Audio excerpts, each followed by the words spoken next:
Welcome to Wilfrem, Whispers of the Past. Featuring B as Stoat, the fighter. Yeah, because you give them in the morning, then you give them at night, and it's like, good job, here's your coffee. M as Reyna, the ranger. Please don't scare me when I'm not prepared. Splendor as Crag, the warlock. Yeah, I can take plenty of hits, Fibbit. I wonder how many you can take. Verbal as Compton, the wizard. Yeah, so I'm gonna start this conversation with something that I know is improper, but it's killing me inside not to say it. And our humble dungeon master, Grim. Oh, no, not from me. But see that creature over there? And then you see like this big, large, limbering wolf. He's like, that guy would try and eat you. Go away, friend! And the wolf takes off into the woods. So please, sit back, relax, and enjoy the show. Hello, welcome in everybody to another week of D&D. We have a great crew with us today. M as Reyna, Craig as Compton, and the always hilarious B as Stoat. You want to give that another pass? Why? Who's Craig? Splendor, Jesus. Splendor as Craig. It's been a long day, everybody. Did you say Craig as Compton? I didn't hear what he said. Can we play it that way? Can Craig? Can Splendor please play Compton as Craig? Absolutely not. Oh God. I want that. I'll get there. It's like I said, it's been a day.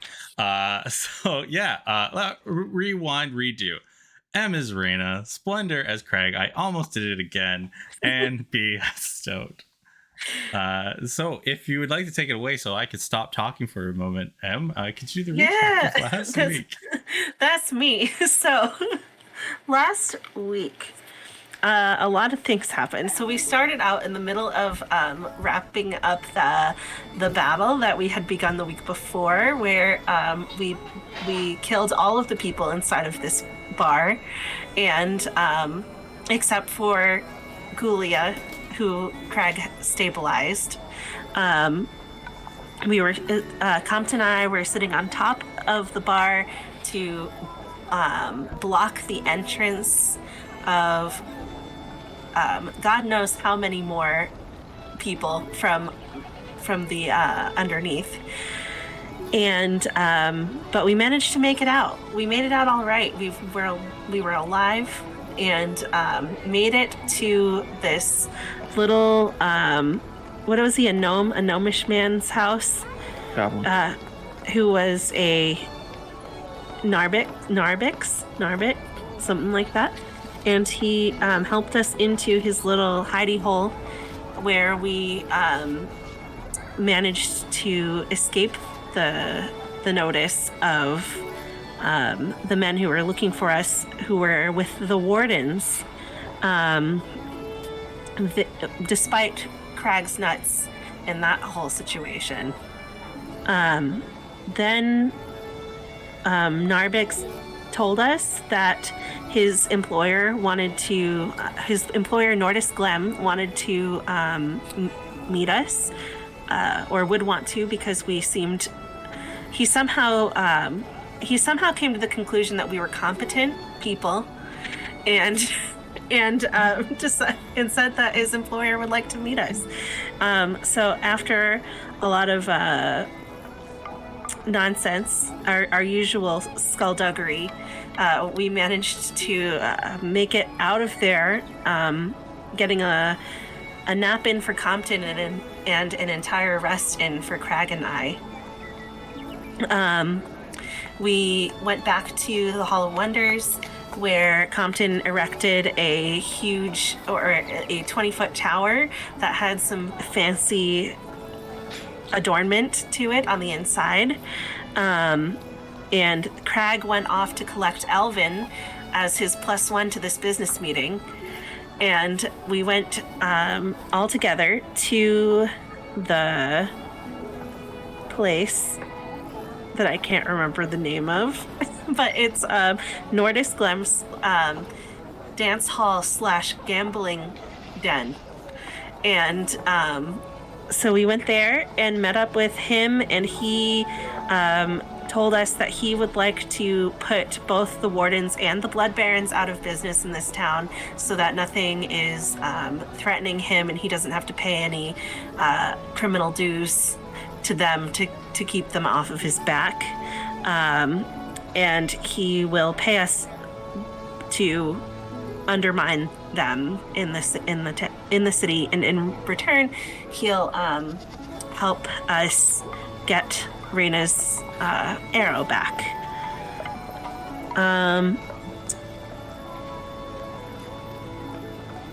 That is pretty much it, right? That's all we did. We just hung out after that, and we're dancing and gambling. And we all went back home. And we all went back home.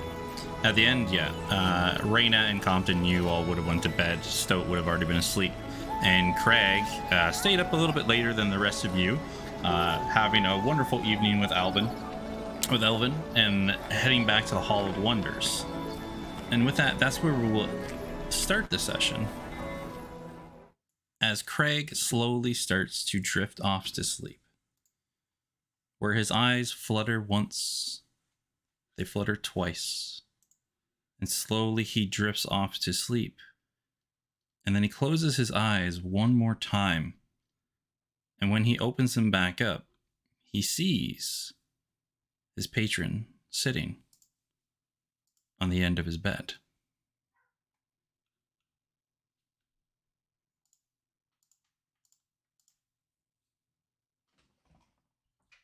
The ghost of Christmas past. Seeing her there, I think he kind of jumps, and I'm gonna look down at my right hand, which is the hand Elvin isn't holding, and just lift it up. Am I dead at a ghost currently? You are not. Oh, okay. Well, in that case, he's going to very quickly misty step off of the bed so as to not disturb Elvin. As you stand up and get off of the bed, all of a sudden the bed starts to almost fade off, kind of like the rest of the room starts to disintegrate, like on the Avengers, the dust starting to fly away. And you all of a sudden find yourself not in the room that you once were at, but instead, when you are sitting on the top of a far cliff. There's a large lake with sparkling lights of a civilization far on the other side. You see Aunt Farah. You see her, Aunt Farah, standing on the edge of this cliff now, looking back at you, no longer on the bed. And you see the moon, not the moon of Valencia, but the Fey moon, filling up the sky almost to the point that you can touch it. And she looks back and smiles at you. Before, when you first met her, back in your original form, her power, her radiance seemed to be overpowering to you. But your eyes can now adjust, and you can see her clearly this time.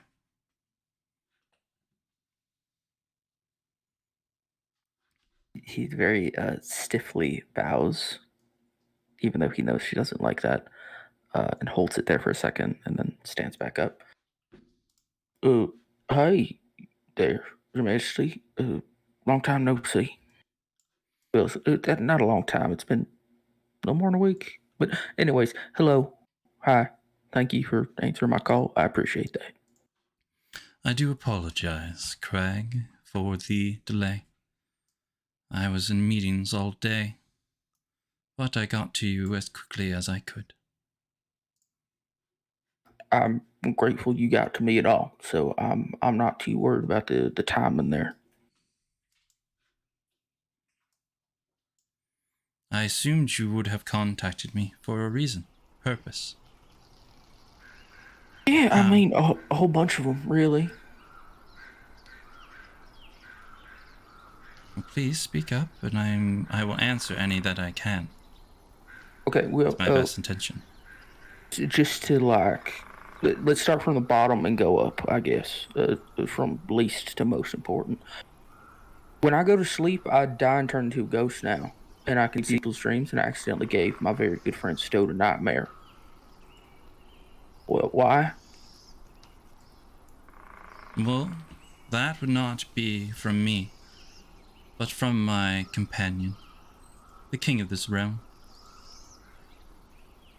Hey, now that you brought that up, actually, that leads into another question I had, because I learned about that from a lady in a forest.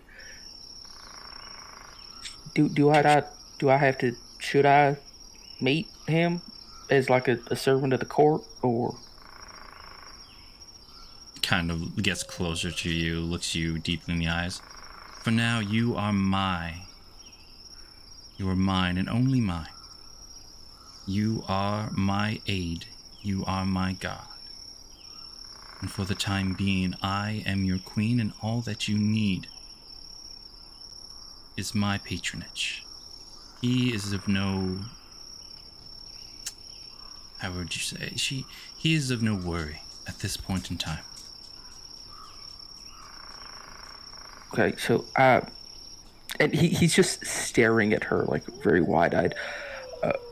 Okay, well, that does lead me to another question that's kind of related to that. Thank you for answering that, by the way. And I don't mean any disrespect by this. I should start this by saying it doesn't matter what your answer is, because I'm here anyways, right? Like, you aren't going to say something that makes me think, oh, no, never mind, or whatever. It was implied by this forest lady that I spoke to that there might be like a component of jealousy in my serving you. Like, it's sort of like a thumb in his eye, in a sense. Is that what this is?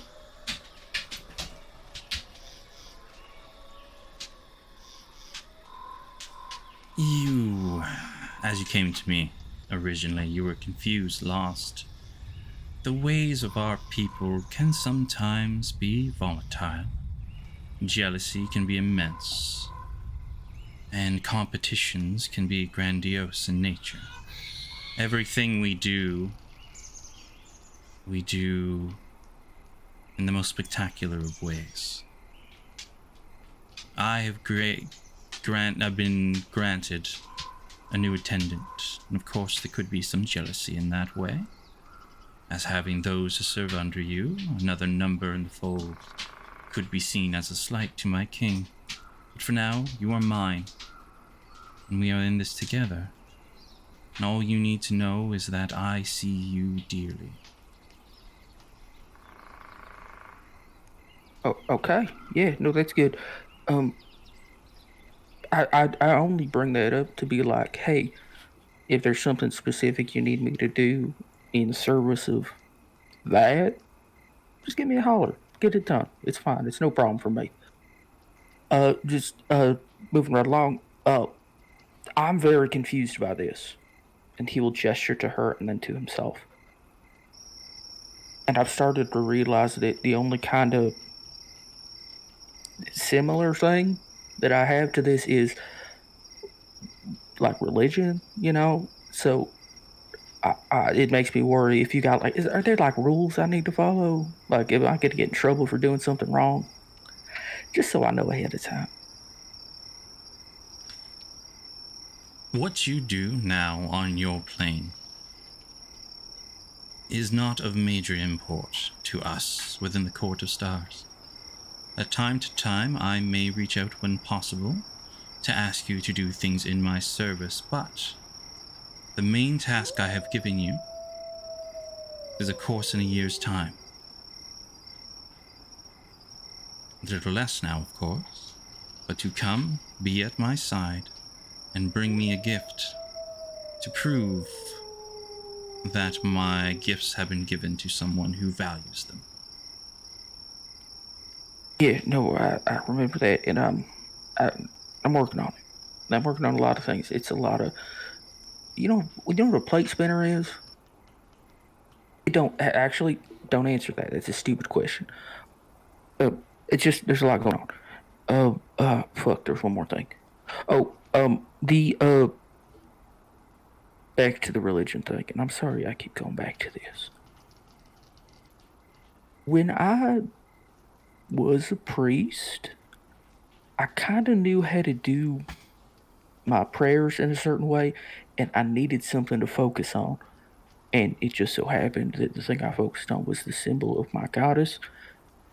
Do you or the Court of Stars have like a logo is a weird term, but like a symbol or something?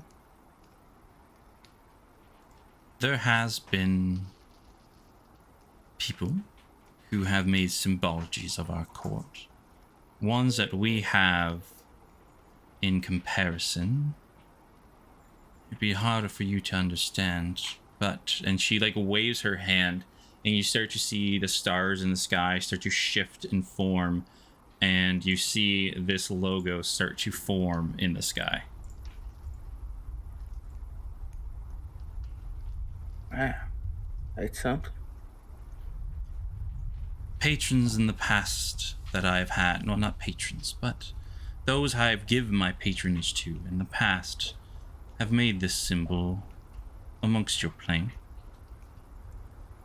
And for those who would sometimes cry out for me or my husband, they have made makeshift places of worship regarding with this symbol. So if you needed some type of symbology to attach to yourself as a focus to me, if my, and she like runs her hand across her cheek, my beauty is not enough to ingrain in your brain, then this paltry symbol will just have to do.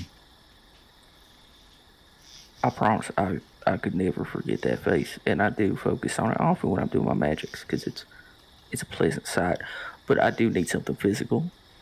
And hey, if you want to come hang out with me on adventures, that'd be great. But I don't think you got the time for that sort of thing. She will walk up to you and she will phase her hand through you, and you don't feel anything. I am there in spirit and of an essence, but I myself do not walk amongst your plane, nor have I.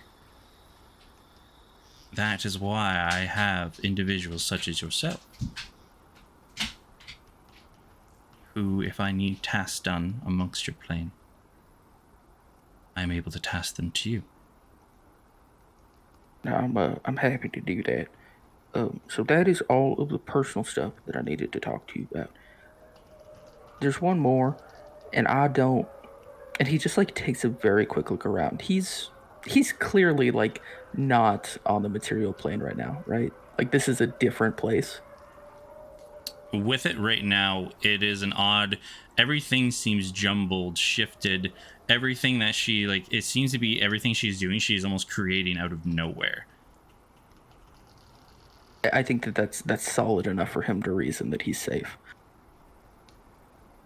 I met a mutual acquaintance, someone you know.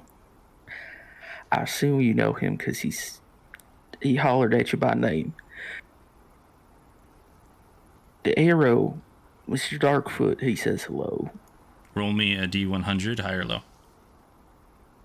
Hey, Graham. Hey, Graham. I don't need this. Call it. It is always high. Okay. Of course, naturally. But I don't like this.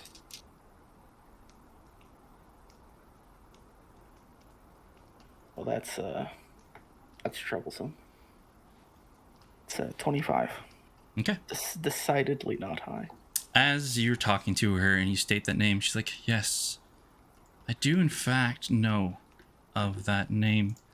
It is weird that you would ask that in that regard. And as she says that, you start to see shadows creeping in. The visage of Anfera starting to shift, kind of crackle. The edges of this, whatever it is, starts to crack and shatter and pour out. The nice, warm feeling you're having starts to encroach in.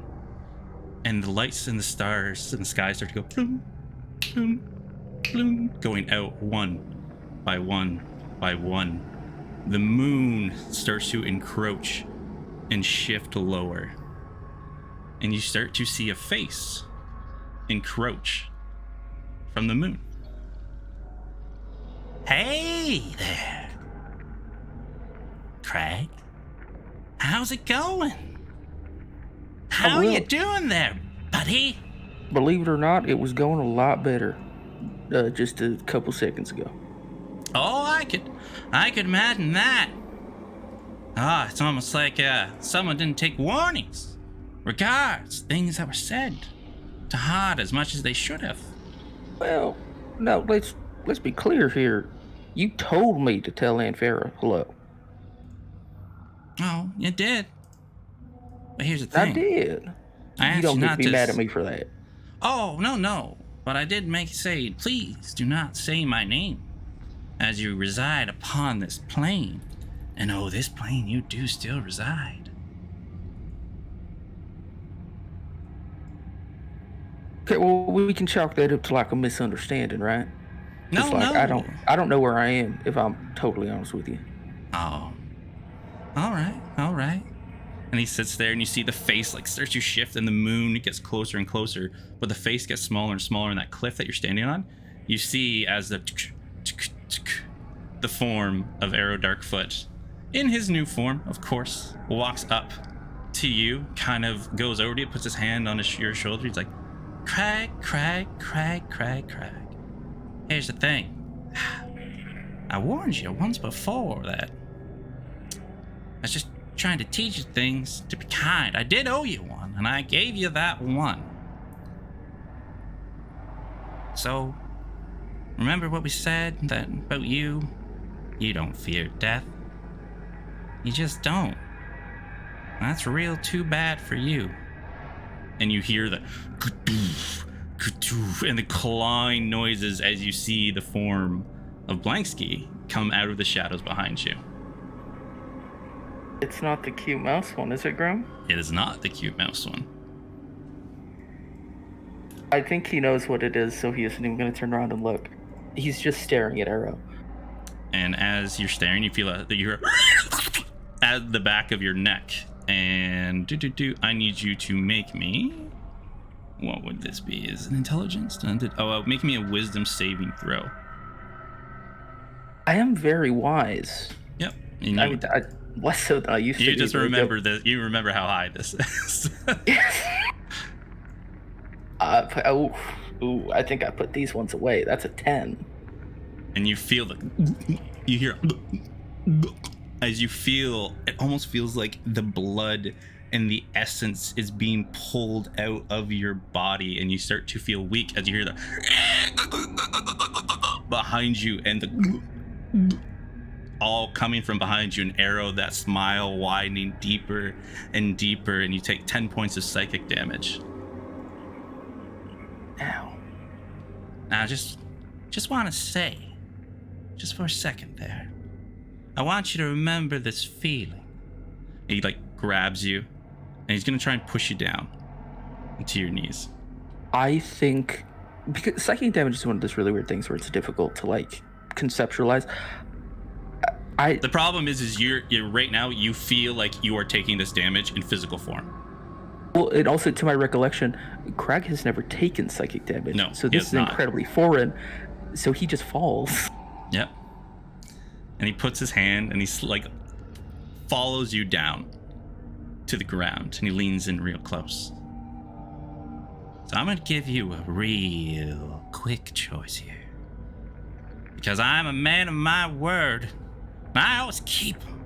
It's the part of the deals, and you broke that deal, boy. So, here's the question.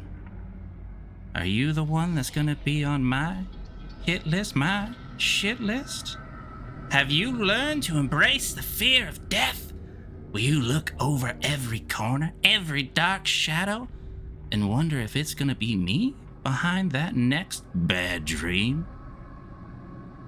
Or are you still not afraid of death, Craig? Well, yeah, no, I mean, yeah, fuck. Yeah, no, yes. Do you mean it? Absolutely. All right. He looks you deep in your eyes, looks down at you, leans in real close, grabs you by both sides of the hand, and gives you a big, deep kiss. Wonderful.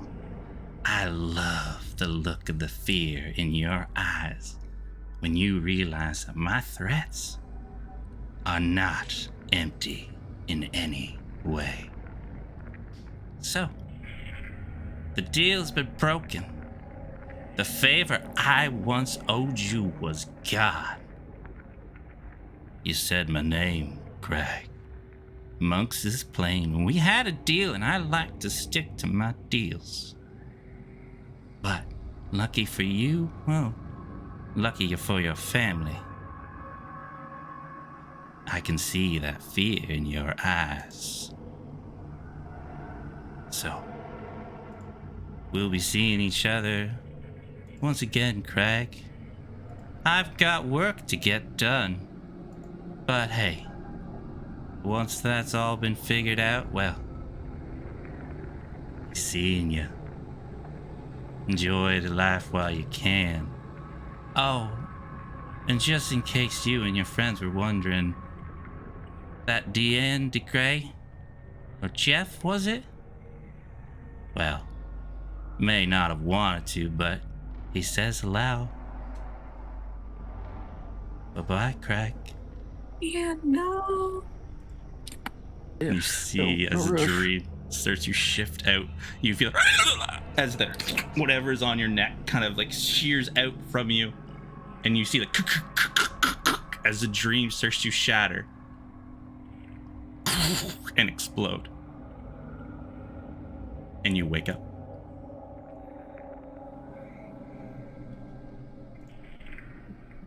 When I wake up, is there like a window? Can I see what time it is? When you wake up, it would be the daytime. Is Alvin is sleeping? still sleeping down beside you. He's going to misty step off of the bed and just fucking leave the room. Okay. He needs to be alone.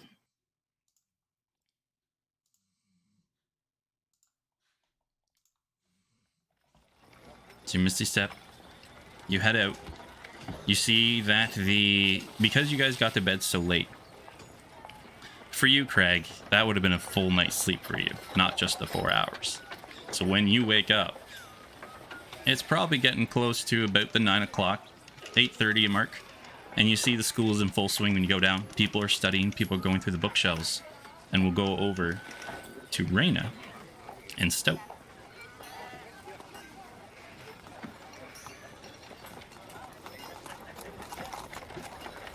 Raina always gets up early. Yeah. By nature of being Raina. So, and today's the day, right? Today's the hunt day. Is that today? Is the hunt day? Yeah. Okay. So she has been like all morning, just like making sure that everything is set and good to go. And then when she thinks that Stoat might be up, she's gonna go and hang out in that common room of the dorm until she wakes up and comes out. Okay. And Stoat, you went to bed pretty early, or would you have stayed up later last night? Stoat was hurting pretty bad yesterday. Yeah. She was pretty tuckered out. I think she would have gone to bed pretty early.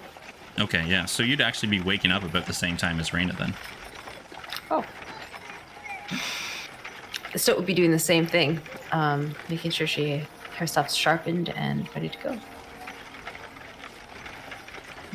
So as you both head out of your separate rooms to the kind of more common area, maybe within 10 minutes or so, you would catch up with each other. Stoat, today's the hunt day. Are you ready? Raina's like all in her gear already. She's got her bow and her quiver. Like, I've counted my arrows and put them, like, taken them out and put them back in, reorganized them like 7 times. I think for Stoat, her readiness was getting ready to try and find Mole and everything that's been going on the previous day. She's completely forgotten about the hunt. I thought, aren't we going to Low Shore? Oh, I mean, we can do that if you want. I really wanted to win the hunt, though.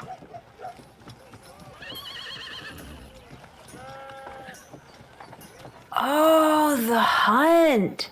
Yeah. Remember, we're partners. Oh, yeah. That's today. That's today. Where did we have to go? I think we have to go to that,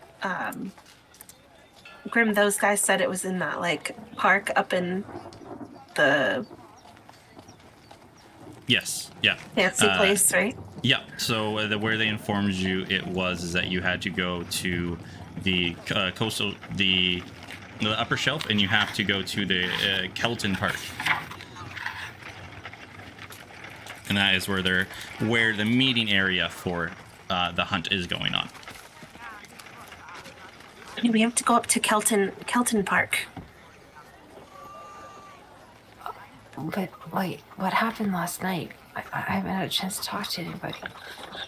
Oh, okay. So we went, and remember that gnome guy from yesterday? We went and met his boss, and his boss wants us to get rid of the Blood Barons and the Wardens in the whole city, or at least like undermine them enough that they leave. He does not like them, which is cool because we don't like them either. Oh, I mean, that doesn't sound so bad. What about what you needed? Did you get... Well, he's in return. He's going to help us negotiate the return of my arrow. Is this what you want? Yeah, I mean, I feel like it's hitting two birds with one stone, right? We can get rid of those assholes out of the city and also get what I need, and Nordis doesn't seem like a bad guy, so helping him out too. Do you know... What do we know about the Blood Barons? I mean, we know they're definitely the ones that took the amulet to begin with, and then we know weird stuff about them being entangled up also all over the place.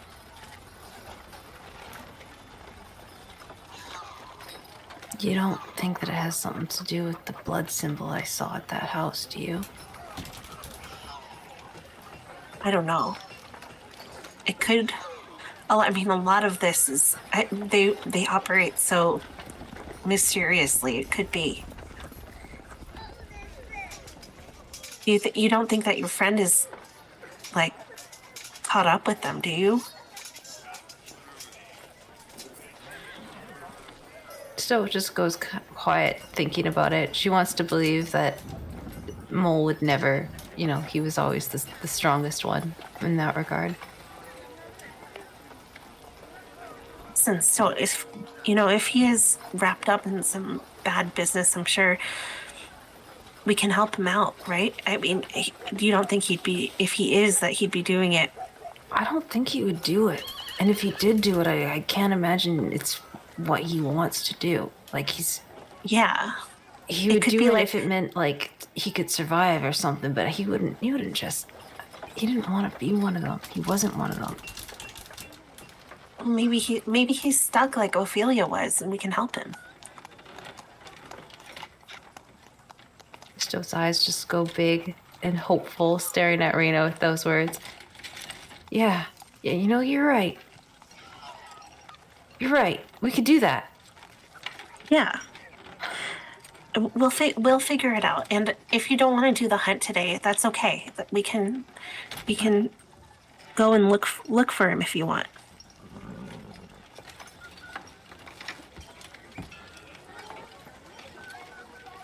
I think we should do the hunt. And it's not like I need some time. I couldn't see anything. I was looking for him yesterday. I'm not seeing symbols. I need time to wait for something to happen. You know what I mean? Like, it's like I'm waiting for... Yeah. For the movement. Well, we can we can keep an eye out on the way there. But then, like, once we're in the hunt, we should focus. So we got to beat those pricks that we talked to at the other place. Are we gonna, like, you have to, like, a little bit of, go in, get them out kind of stuff? Are we gonna... Yeah, I mean, we'll see what we can get away with, right? Yeah. Yeah. Yeah. I'm not above it. Obvi. Yeah. All right. But mostly I want to just show them that we're better than they are.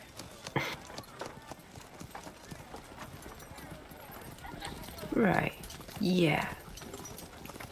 Let's go check it out then. I wouldn't mind seeing who else is there. Who else would show up for this? Yeah. All right, let's just check in with the others and make sure that they know where we are so they don't panic. Where is Compton? Probably asleep. Oh. Did he have a late night? Not later than any of the rest of us, but he went to his tower and was like, I'm gonna go enjoy that. Oh. Okay. All Yeah. right. Which, by the way, you should check it out later. It's pretty cool. They're in the door. Yeah. Okay. I knew that. Yeah. It looked really cool when he was putting it together, Yeah. Yeah. So you all spent the time getting your things ready. Do you head out for the tower to find Craig?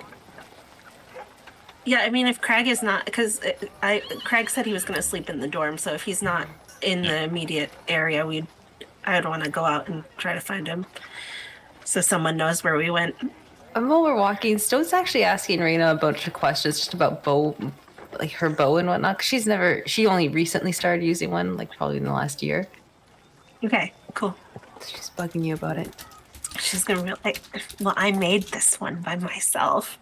Well, like the arrows, like how come yours always fly so straight? Oh, that's just practice, and we can maybe sometime we can like set up a target or something, and I can show you what I do. But it's hard for me to like think about it while I'm like, because it's just my muscle memory. But I think and then maybe you can show me how you use a dagger so well, because I feel like every time I try to use one, it just like goes the wrong way. I know you're supposed to stab them with the pointy part, but like sometimes it like doesn't work that way for me. It's all about balance. You got to make sure you have like, a good balance on your blade. I mean, I guess like maybe my body is just like used to balancing for the bow and then like that close together kind of balancing I'm not used to. It's also, you got to be able to read your opponent, Yeah, maybe that's the part that I'm not good. I'm not great at reading other people like that. It's like, like when you approach an animal, you got to read its language. It's like that. Yeah, okay. Yeah, that makes sense. Yeah. Well, thankfully I'm better at fighting, animals. So the hunt should go okay. Oh, I bet it will. And so it's just setting daggers around people because she hunts people. And you all, when you got up, Raina and Stoat, and you were all getting ready, Compton was still kind of fast asleep. As Stoat, you got in a really nice sleep. Raina, you don't have to sleep that long. But in the night before, Compton did inform you that as much as he would have loved to join you in the hunt, he won't be as much use. So he asked you if he could get some studying done today, and if he got done in time, he would definitely come and try and catch, of course, you being the winner. Yeah, of course. And Raina's like super relieved that he didn't want to come to the hunt and be in the hunt. Like, wait, you invited him? He definitely invited himself. and then was sad that we didn't want to. We love you, Rob. And do you all go to the Hall of Wonders, or do you stay outside? It depends. Like, did we find? Because I assumed that Craig would be like around the Hall of Wonders. He will be like, if you go inside, you will meet up with Craig. Is that? Yeah. That's Yeah. fine. Okay. So, as you were all going inside, Craig, you said you just like flung out and stormed out of the room, right? He pulled on a shirt, which is to say he's just wearing something that's kind of covering his shoulders and back. He doesn't bother buttoning it. No shoes. He's just walking. Like, he's staying in the building, but he needs to be away from people. So, as you're walking through the hallway, you are in a daze. Like, you're awake, but you still feel like asleep. You're like processing the dream that you were in the nightmare, and going back and forth. And you kind of have that feeling, like, you know, when you touched the dream and you warped it into the nightmare. Yeah. That feeling is going through your brain, and all of a sudden you're like staggering, and all of a sudden you feel like that as your astral self gets shunted out of you and then back in. And like step after step, you're like almost being split into two as you are like being that fighting between dream state and awake state. And like you're grabbing onto the banisters. How would you react to like this almost being teared apart into two different ways? He can assume, just like in the back of his mind, that this is happening for a reason. So he will like brace himself against a wall and just focus on like that kind of like whatever it feels like when he enters his what I lovingly call dying and turning into a ghost phase. He wants to focus on that and just let that happen. Like, he's not trying to keep it together, he's trying to let it go. And as you're like almost vibrating at this point between the essence that is pulling out and your normal essence, you all of a sudden like you turn around and you see that there is this large mirror hanging up on the wall behind you. And you just like are being formed and warped, and you hear a voice. The voice once again of Van Fair, but more panic. Craig, the Herald Darkfoot, if you have him, he was once a lord of the Court of Stars. He believed that his right to rule was better of me and the king. He went to your realm to conquer. If you've met him, you need to run. You need to hide. You need to not be you. And you are like looking in the mirror. And what do you think at this time? It's stupid, but I think that his very first conceptualization of not him would be Crag Classic with the Right. gray skin. But he immediately flips back to like, no, he fucking knows what that looks like. So he just thinks of a face. So human guy, 6'5", shaggy, sandy blonde hair. A lot of scruff, like he hasn't shaved recently. Like a 8 out of 10, maybe in the face. So as like this, you're thinking this. All of a sudden, you're looking in the mirror. It's like, with this, I can only help so much. And you're like looking in the mirror, like, and you're almost doing like that weird transformation. But your physical form is staying the same. But the other form, the form that when you are asleep and like shunted out of your body, starts to shift and change. And at first it like forms into the old Crag in the features. And all of a sudden it starts to shift and form into this new one that you were looking at. And then all of a sudden you see it just like suck right back into you. And you see your form starts to shift and change in the mirror. Okay.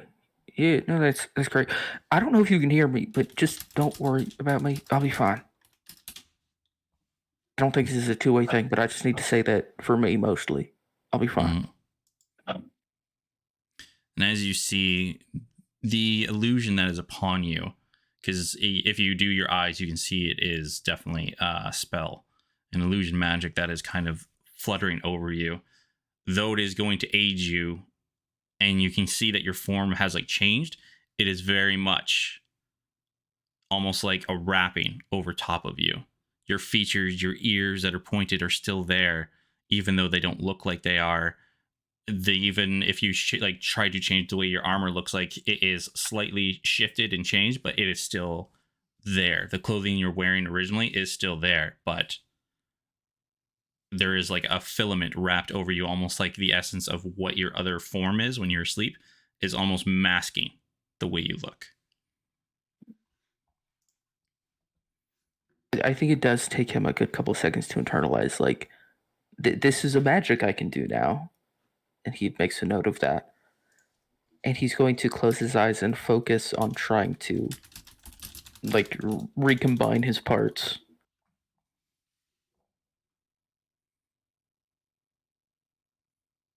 As you do.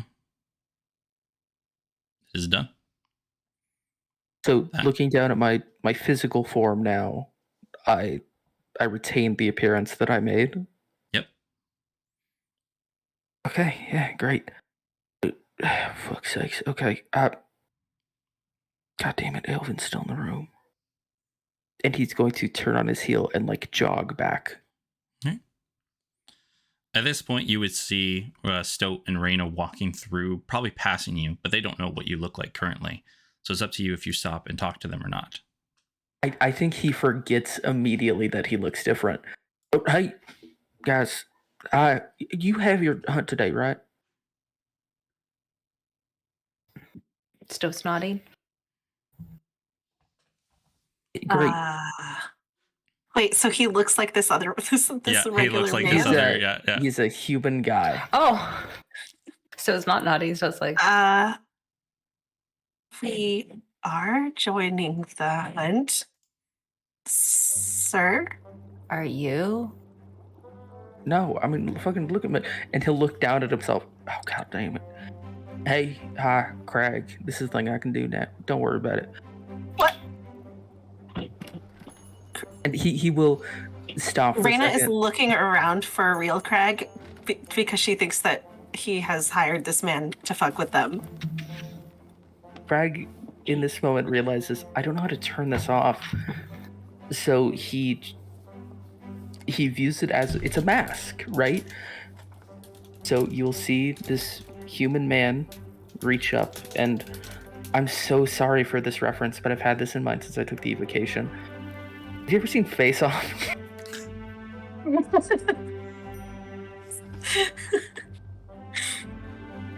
Yep. Nicholas That's not the Cage. point. There's a point in Face Off in which Nicolas Cage, who's playing John Travolta's character, playing Nicolas Cage's character, has this long conversation about what he wants to do to John Travolta, which is actually playing Nicolas Cage, playing John Travolta's character. And he says, I want to take his face off. He mimics taking a mask off and throwing it away. So that is what Crag does. And he turns back to Crag. Like, what the fuck? I'm so sorry. That took way too long to explain. The thing though, like Craig, when you pull the mask off, right? You remember in the mask when he's pulling off the mask and it like stretches for a moment. You have that moment when that like spiritual part of you goes with it, and then that connection is split before it gets thrown away. He kind of jolts at that and just looks around. Oh, I can't be doing that all the time. That was fucking weird. Craig, Hey, what? but it is me. Okay, Just so changing your face again? What the fuck is happening? it's a really, really long story, and you know what the fucked up thing is? I can't tell you half of it. Otherwise, I'm gonna be in some serious trouble. Okay. Madame Farah had a talk. Very good. Elvin's back in the room. I need to get back to him because I don't want him to think I just cut and run. Good luck at your hunt. I will try and be there, but I need to. It's been a night. Okay. All right. Yeah. This is weird. Okay. Yeah. Go ahead. And say hi to Elvin for us. Yeah, absolutely. Maybe you guys can come to the hunt together. We won't be hunting, but we might come up and watch. I just need to sort out a couple things in my own brain. But that's a me problem. Y'all have Yeah, fun. you just gotta sort out things in your brain and on your face and all that, I guess. My face is fixed, I think. That's a different thing. I don't need to be worrying about that right now. We're supposed to be having fun today. Yeah, fun day, fun day. Day off, fun day. Here we go. Where's Compton? He's studying or whatever. What a fucking nerd. I know. Well, it's better than him joining the hunt, which was not an ideal situation. But we almost wound up with that. So I mean, that's, hey, sometimes things just work out. Exactly. I need to go before he wakes up. Y'all have fun. And he will just start running back down the hall. Stoat leans into Raina. Did he make another deal? I have no idea, Stoat. He's got all sorts of stuff going on in there. I don't know.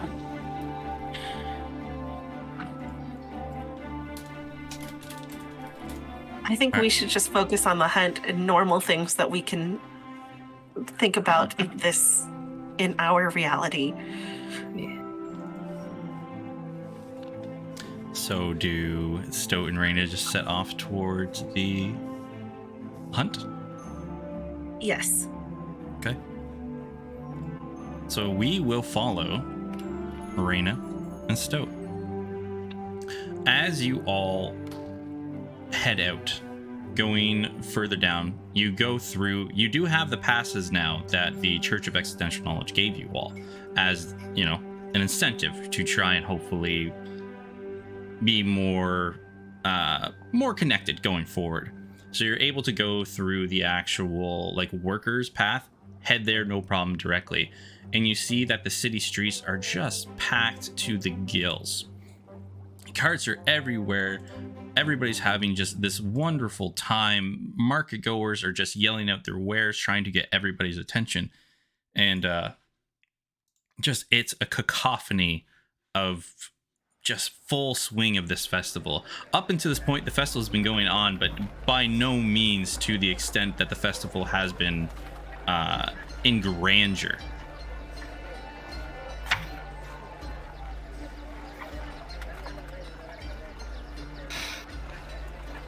I hope there aren't this many people at the hunt. I think there will be. I mean, seems like most of the stuff happens around here. I hope so. Let's just get through. Heads down. Let's just get through as fast as we can. Get to the park. Keep your head down. You go further on. Raina, you've been kind of researching where to go, right? Yes. The past couple days getting there. So easy enough. You know how to get there as you keep pushing forward. And as you do, you start to get into a more greened area. You've never been here directly, but Craig has in the past, where the city streets are usually laden with these stone bricks, very tall buildings, completely packed to the gills. This is a very wide, open spread area. The best way to describe it is the park in New York City, where you have the city all around it, but you have this area of just greenery, walking past stones, just nature itself filling the city.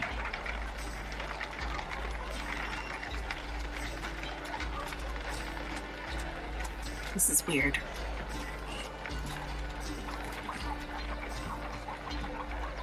All right. Do we know, what is there, a tent, a sign-up tent or something? And as you push further and further in, yes, you come to what looks almost like a festival-type grounds. You see a very large tent set up. A very large tent set up right over here. You see that there is a very big, large banner hanging over the top. This is Cirque de Monsieur. You see there are a couple cart goers over here selling their wares. You see what looks like an archery range set up in the corner, and you see that there are a plethora of different type of games and party going, but you do see that there is an announcer right over here. Did I accidentally trim it off the map? Yeah, I think I did. Yeah. Right over here Let me just go to the map layer, and I'll move this up. Shoot, right there. Okay. There we go. That's better. Yeah, right there. And you see that there is an announcer.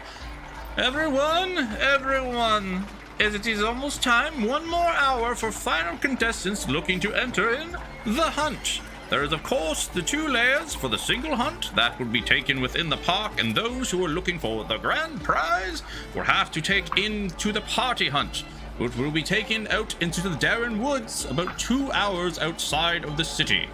Oh, good. It's gonna be in the woods. Stoat, let's go. Raina's Stoat- like so excited.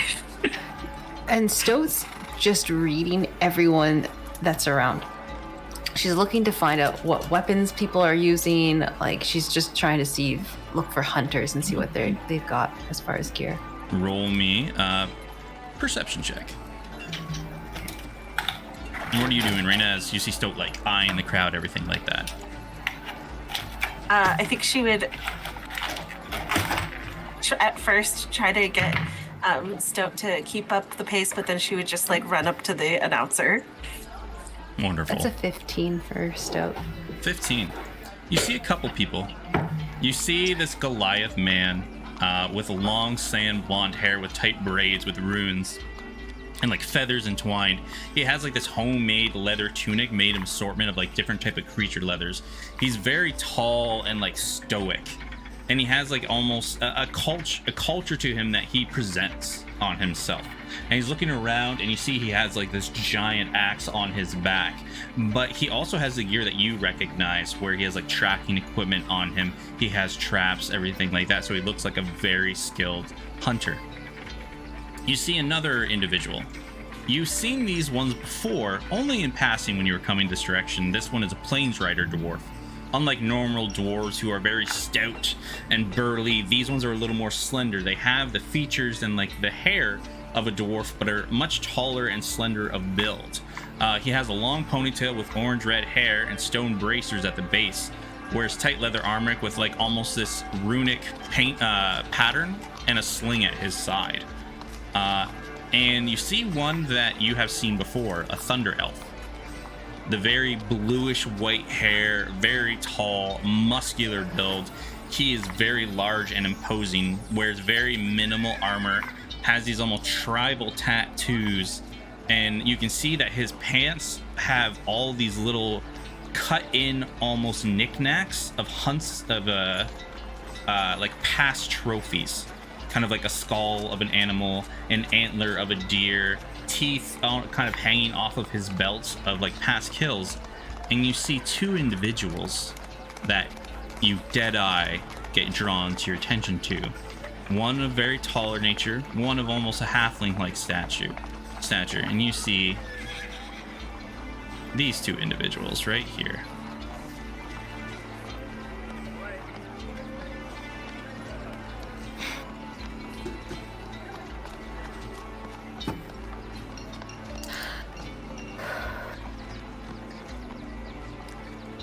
You've seen them before, once before, yesterday, hanging out with Mole. They as well. The one with the smaller nature seems more equipped for a hunt. Leathered armor, patchwork, daggers at his side, a couple of traps upon his belt. He steps very lightly. The other one, dressed a little bit less for a hunt, but has still very great features, similar to the shorter one. He has a couple traps at his side, but seems to be carrying, if he does have a weapon upon him, you can't see it.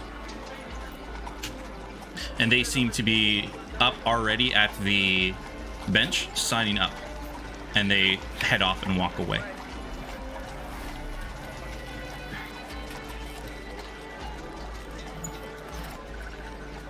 Oh, Raina, those 2. Look at them. Okay. I'm looking. They were the ones from the bar the other night. Don't you remember? They were in the bar and they went down the whole... Yeah. The one that we followed in. Yeah. It's them. Do you think they're coming to the hunt?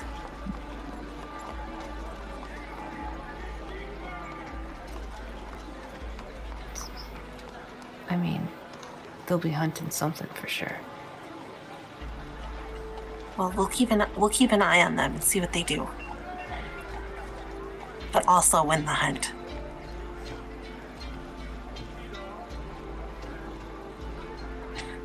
Raina's looking at this other elf. The Thunder Elf? Yep. Yeah. And it's like giving him a stink eye. You look at him directly? No, I'm just like sizing him up out of the corner of my eye. If he sees me, that's fine. But roll me a D100, high or low. yeah, always high. Let's see. Hold on, I wasn't prepared to roll a D100.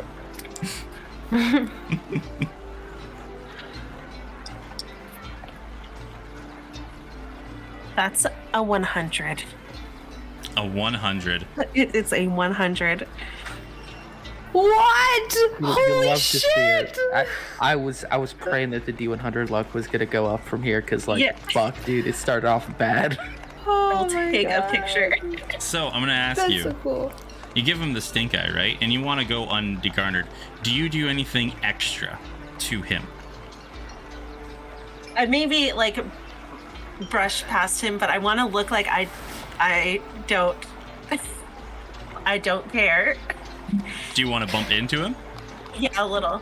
All right. So as you walk past, trying to not garner his attention, you see he's like turning into the direction where you're about to be, and you kind of do like that shoulder check, right, into him, and you see he twists and turns and he scatters his like arrows and his crossbow, and he looks at this like medium-sized human male, and he's like, how dare you bump into me? And he grabs the man and he starts shaking him like rapidly, and you see the guys, hey you over there, this is like a 9 festival where we don't have that type of, and they're like rushing to him. He's like, oh, and he grabs his things and starts running off. You hear him yelling, I just wanted to be part of the hunt. Get fucked, dude. All right, I want to go over to sign up. No problem. As you go in there, you see that there is a couple of animals kind of not in cages, but sitting quietly. And behind them, you will see a very familiar face. The one of the menagerie. She's sitting there petting the pets, kind of just having a good time with them. You can hear she is speaking some type of like almost animalistic nature, but she's talking to these small animals that are sitting up on the stage, and she starts just like waving rapidly at you both, but she is up higher than probably about 15 feet back from you, and you see that there is a bench where there is a couple individuals all sitting there looking at you. Hey, hello, yes, are you all going to be taking part in the hunt today? Yes, please. I would like to be in the forest one. Oh, you are going to be taking part in the main festival event. Well, fantastic. We allow only groups up to 2, maximum 3. If you will have a 3-party entry, there will be a penalty of a half an hour before entering into the woods compared to the other 2-membered groups. Well, we have a 2-membered group. And I'd appreciate it if you ever talk to a man named Compton, if you would tell him that it was a maximum of 2 and that there was no way for us to have 3 people. Is this some type of, is he a stalker? Should we, are you in trouble, dear? Blink. And he looks around, he's like, blink twice for yes. No, he's just really bad at hunting. Yeah. Oh, all right. And you see he's like starting to write a name and it just stops. He's like, okay, all right, no problem. Yes, very good. May I have the names of the participants of your party? Yes, Stout and Raina. Stout and Raina. Wonderful. So you'll be a group of 2. There will be a small entry fee of 10 silver pieces or 1 gold. Oh, here you go. She'll give him 10 silver. Gotta get rid of that small change. Wonderful. Just so you know, and you can see, like, he's writing your name on the list. There's maybe about 10 other groups that are going to be a part of this hunt. Okay. Oh man, I only had 6 silver. I'll give him a gold. No problem. If you want, you can swap out. He'll give you 4 silver back if you want to. No.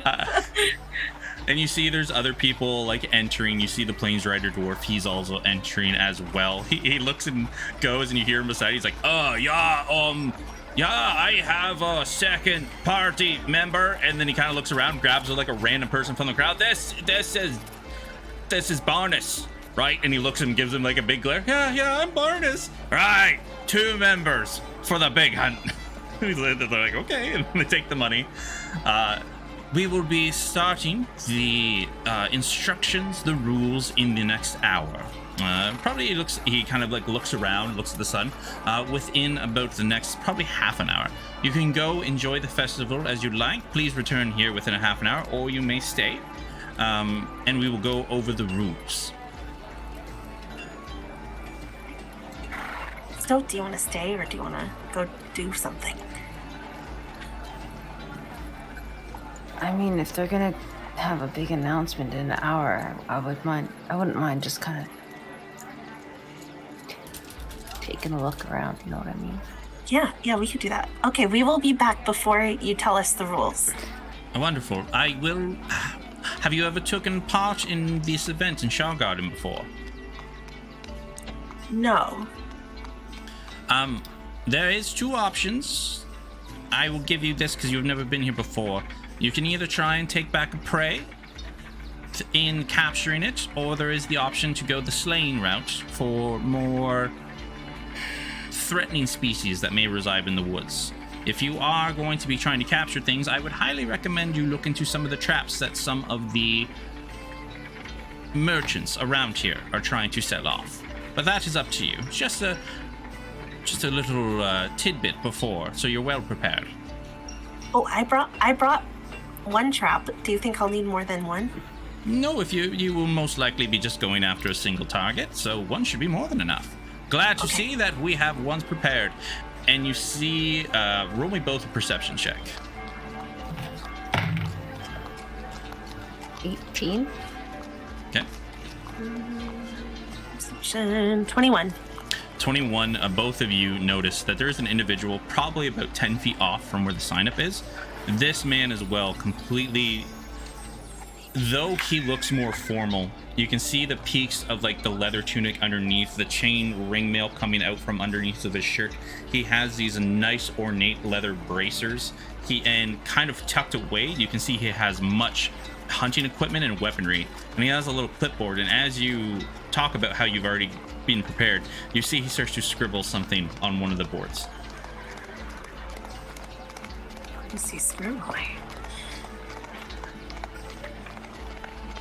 Stoat, do you think that guy's like taking bets or something? I feel like he wrote about us. I don't know. I mean, I can't read it from here. Me either.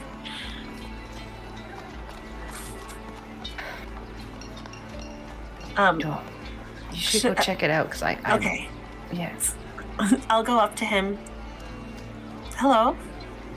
Oh, yes. Hello. Well met. How can I help you? Are you like selling hunt stuff, or are you coming to the hunt? Oh no, I apologize. I am a representative of the Huntsman Guild here in Shaw Garden. We, as well, with the Mandalis Menagerie, co-sponsor this event. Oh, I know Kelly. She's great. And that's you. Do you wave at her, or? Yeah. Yeah. As you wave, you see Kelly like wave. One of the creatures like try and run away from her. She's like, ah! And jumps on it on the thing. It's like no, and pulls it back. That's the girl that sold you the owl. Yeah. Yeah. Oh, do you think we can get a ring if we win? Maybe. I don't know what the prize is actually. The prize is 75 gold pieces. And you would be offered a partnership with and he like kind of points to himself, a membership of the Huntsman Guild to take on contracts for hunting. Oh. You pay people to hunt stuff? kind of looks at you both with a surprised look. Have you both never heard of the Huntsman before? No. I mean, that sounds Both good. of you roll me a history check. Okay, I was like, I don't think Yeah. so. 3, so no, definitely. Yeah, no, 5.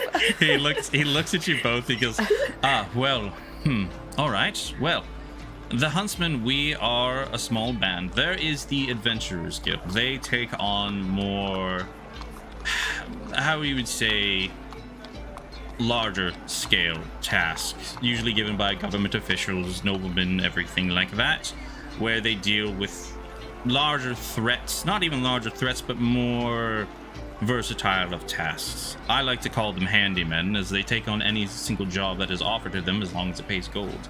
We are the ones who go out into the woods. We are the ones who protect villages.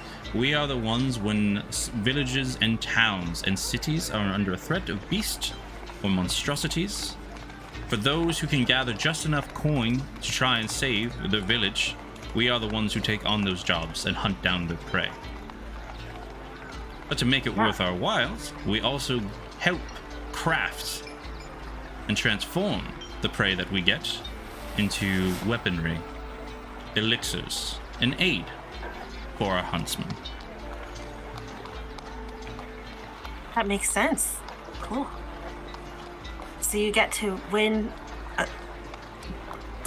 some gold, and then we can join up with you if we want.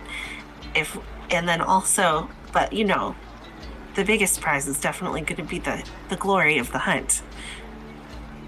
Yes, of course. You will be the huntsmen. You will be the grand champions of this year. With that, you will be invited into a feast. And you will be giving should be as well, I believe, some invitations to some of the greater events of this year. As of course, they will want to meet the Grand Huntsmans. That makes sense.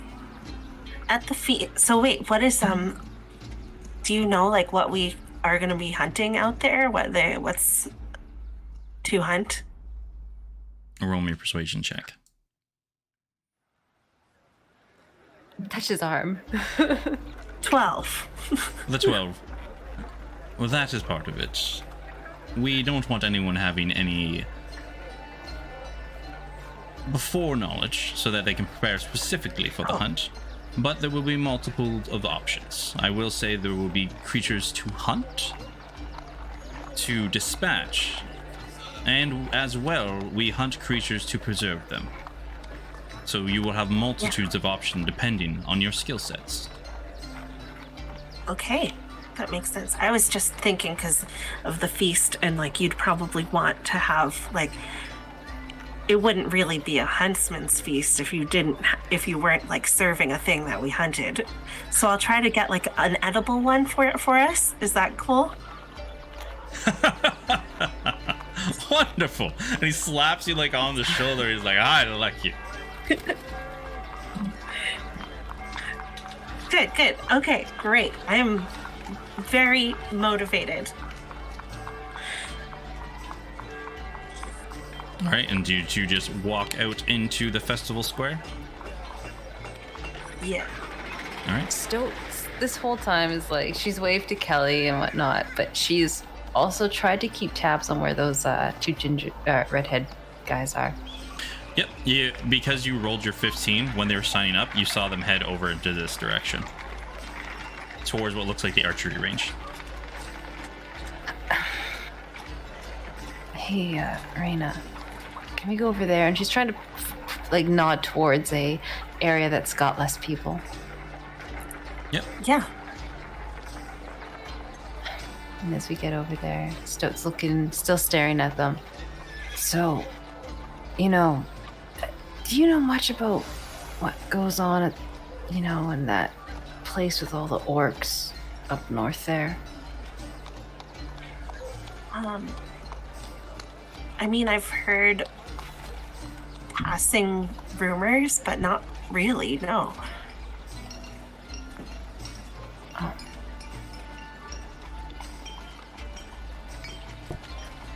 She looks at you, and if she does an inside check, like, do you seem like you're listening, like actually like attentive to what she's saying?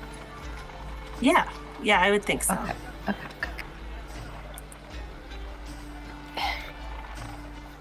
They, they train people to hunt up there. And those two were with my friend. And we were part of their training program. Oh, But it's not. My name's Stowe. We're the animals. oh, Do you know what I mean? I think I'm picking it up. That's, wow, that's intense. And, those two over there, we gotta keep our eyes on them. If they were with Mole, there's a good chance. If they were the ones that left that image I saw, there's a good chance that they've been trained the same. Okay. So, we'll definitely keep an eye on them. What do you think are they going to be using some dirty tricks then in the hunt? Stoat looks at you and she's very serious. Yeah. You remind me of my friend Crow. Thank you. She always could see things. She could always, her eyes were so good, but she could never see that we're not always what we deem. And those guys, they're not hunting animals. They're hunting us. Maybe not us, but I don't think they're looking for actual game.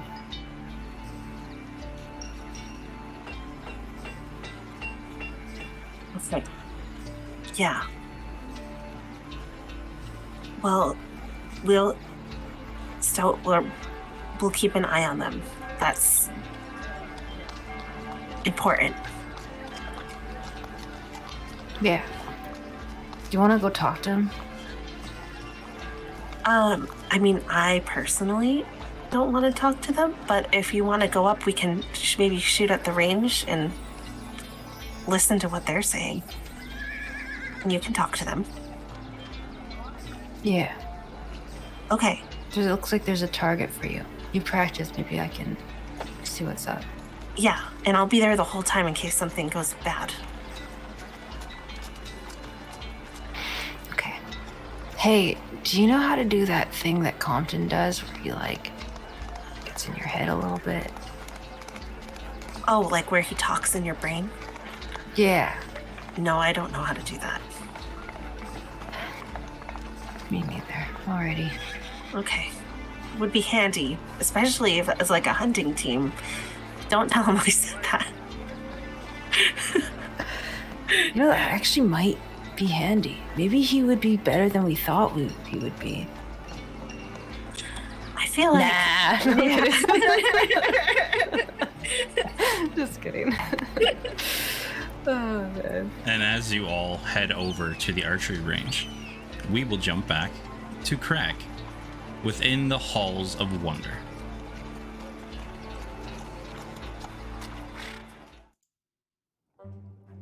So I just remembered a thing. If I recall correctly, Sinwell said that we might have some of the materials we requested ready by the end of the day yesterday.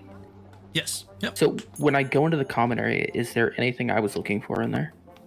You see there are a couple of books with the text that you were looking for. You can kind of read them right now, but it's going to take you, like I said, you know the language, but it's going to take you a while to read these books to manifest everything that you're looking for. So there are Umbral books there. There are some Umbral books, and there are some that are like these fairy tale type books, but they do kind of talk about the Fae. And Right. then you see there is one more book there that is talking about the War of the Realms, and that one is, if you look through it, you kind of look just kind of on the flap. It's talking about when this realm of when the elves originally came here, but they're not like they are today. They were more magical type beings that tried to invade the realm of Valencia. Very good to know. I would like to, among the Umbral books, just pick out the one that has the nicest looking cover. Yep. And just grab that and go into my room. Is there like a sitting area in the room, like just like a chair, a loose chair? There would be a loose chair. Yep. So, assuming that Elvin is still asleep, he's going to just set up in that chair and start to read. Okay. You're going to trying to read. look casual. Yep. Roll me an investigation check. So good at investigation, quick guys. Oh, actually, thinking about it, I'm not doing that. Try that, see how that works. Not well. Got a lot on his mind. That's a 4. You have, you open up the book and like you're trying to get ready. You're trying to get into focus. The language is still hard for you to comprehend. Like you're getting to it, but you keep almost reading the same beginning paragraph over and over and over because you're kind of processing it. You rub the back of your neck. There's nothing there, but you can still feel it in there. And as you're like finally start to shake that off, you see Elvin starts to awake.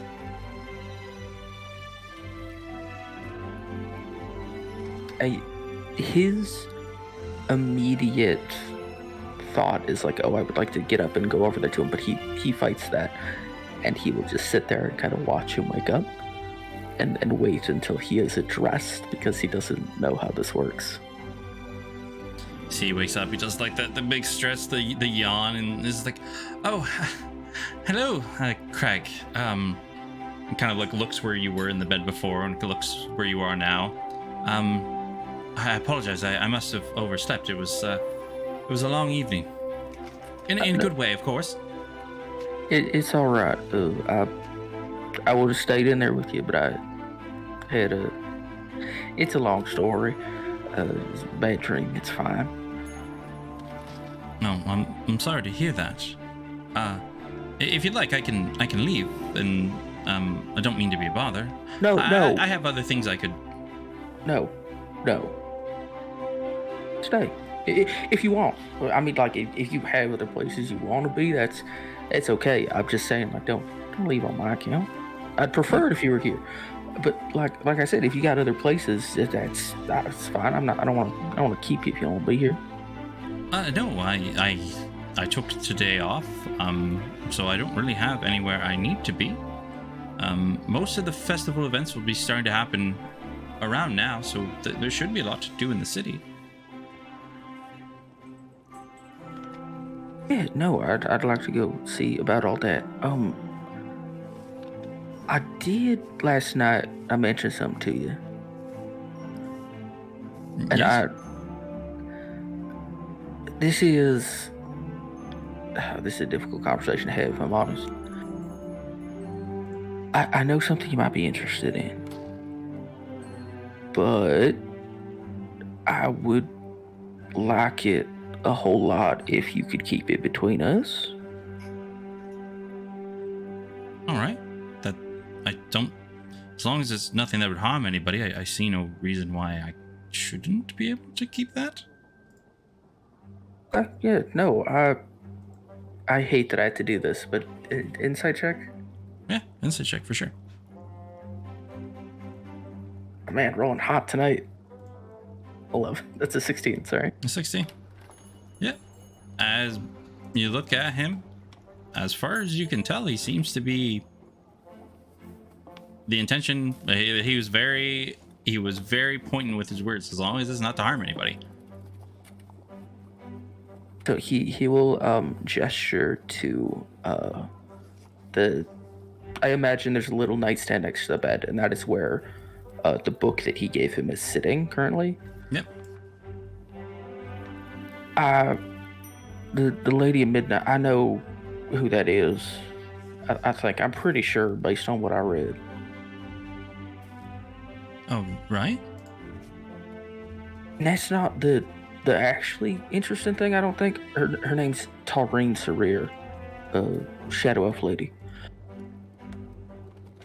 Shadow Elf.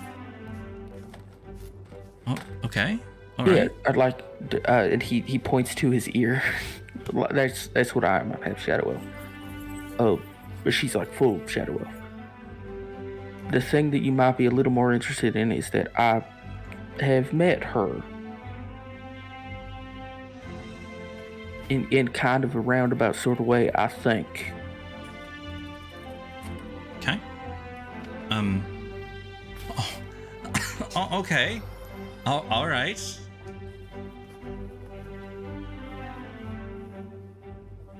I know that might be hard to believe, but it's worse because I don't have a good way to explain it. Right? That's bad for me. But I have met her, and I say that only because I think maybe if this works how I think it works, if you have any questions for her, I might be able to get them to her. Maybe. I can't make any promises there because, like I said, I don't know how it works, but I think I might be able to do that. Roll your persuasion check. Oh God, please be good. It's a 14. 14 kind of walks up to you and like leans down and gives you a peck on the forehead. All right. Well, if you do get a hold of her, this Shadow Elf lady that may be the Maiden of Midnight, well, first off, tell her I said hello. And if you can get in contact with her, and it kind of gives you a little smile, I would love to know more. Okay, yeah, I could do that. Also, I just want to say, I don't think you're meaning it this way. It feels a little like maybe you don't believe me. I don't have a way to prove this to you. She taught me how to speak Umbral. I can speak Umbral. He like points to a book he's reading. Yeah. He looks at you. He looks at you and just kind of like big smile. You speak Umbral now too. Yeah, well, I've been able to speak Umbral since we got out. Well, it was the night after we got out of the book. I'm not like, it's not perfect, and he will switch to Umbral. My pronunciation still is kind of not there, and I don't know a lot of words for a lot of things, but I can get the gist. Reading it's hard though. Reading it's a real bitch. You start to speak, and he looks at you. All right. I have no reason not to believe you. The only thing is, it's a little hard to fully believe you, as a lot of the things you're saying are... If I didn't hear the story but you all disappear in a book, I wouldn't believe you at all, honestly. But after hearing that story, it's hard to deny that it's a possibility. But like I said, if you believe it's true, then I have no reason not to believe you. When I was speaking Umbral, did it look like he understood what I was saying? Or was he just like, I don't fucking know what to... Okay. To you, like, he it's almost like a humoring type look from him. Of like, oh, okay, he's trying really hard. Damn it. Okay, it's fine. And honestly, you don't have to believe me. I just thought you would find that interesting. That's all. No, and I appreciate it. Like I said, at this point in time, as you may have been able to tell, I'm a very facts-based person. And the facts are, I believe you in the regard that I trust that you wouldn't lie to me.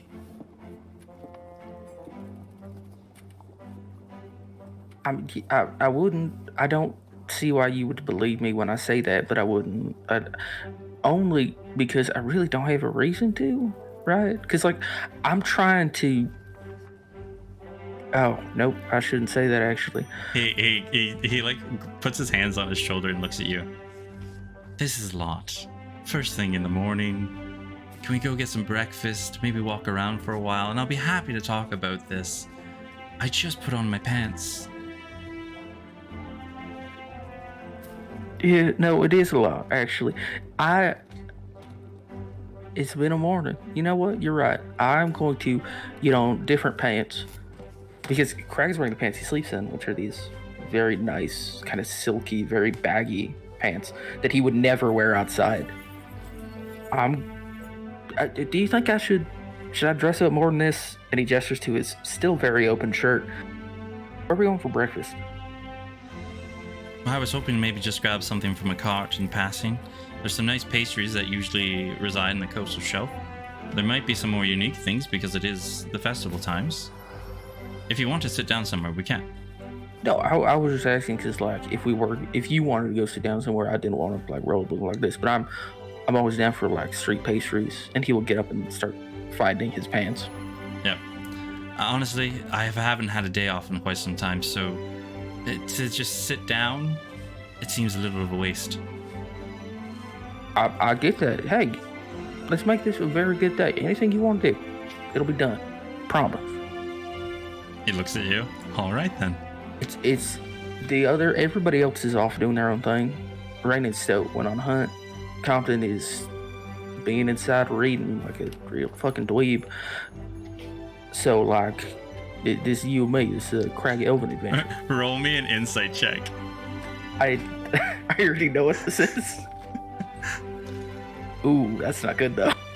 You can't. Yeah. You look at him. You see, there's like a moment where he pauses, like kind of looks away when you say something, but he just kind of shakes it off. I think Crag, despite not understanding that he had that reaction, knows that this guy's a nerd for his job. So is it fair to say he would know, like, in retrospect, that was the wrong thing to say? Like Craig could possibly know. It's just you didn't really get the full reaction. There was a moment where he glanced, right? So he doesn't understand that that's the reaction he had, but he knows that could be a reaction. So he immediately, like, as he's playing with this, no, not. I mean, hey, when you do it, it's cute. Compton's a nerd. Yes, it's all right. I'll wait out and browse and see. I haven't been to the Hall of Wonders before. So I'll go whenever you're ready. Yeah, there's some books out there in the common area, actually. If you, there's a stack up there. It's the one that has all the Umbral books in it, because I understand Umbral, not bragging or anything. If you see anything in that stack you want to take a look at, go for it. I don't think you can take them out of the building, but, like, I mean, it gives you an excuse to come back around, doesn't it? Sounds good. All right, and do you just get ready and head out to the city proper? Yes, that the amulet is going in my pocket. Okay. All right. I don't like that reaction, by the way. No problem. No, I'm just asking questions. But yeah, no. Once he's ready to go, he'll, assuming Elvin's ready, he'll head out. All right. You head out to the city proper. You all will hit some places to grab some breakfast, some pastries, walk around, and for the most part, at the start of your day, he's just going to be showing you around at like some of the events that are going to be happening in the streets, in the coastal shelf, before you'll probably head up to the cloud top. Sorry, 1 second, shotgun. Boop, boop, boop, boop, boop. To the cliff top. And we'll move back to Stoat and Raina.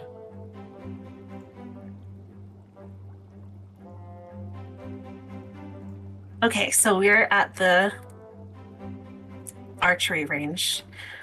Raina will immediately go up and start target shooting. Yep. Well, as you get in, you see that there is a little counter in this tent right in front of where the archery range is, and you see that there's this older couple, a more portal type gentleman, you know, wear and tear, sun-kissed skin, has those little freckles that you get well over time. and you see the other woman, kind of the same thing, very well-cut skin, has like this honeybee comb hair that's all frizzled up.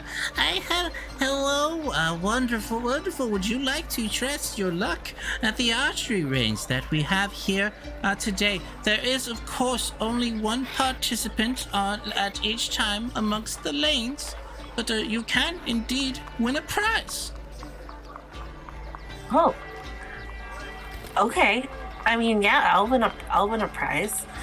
Can my stoat come and stand next to me as like extra luck, as the luck part? Because the shooting part, that's not luck.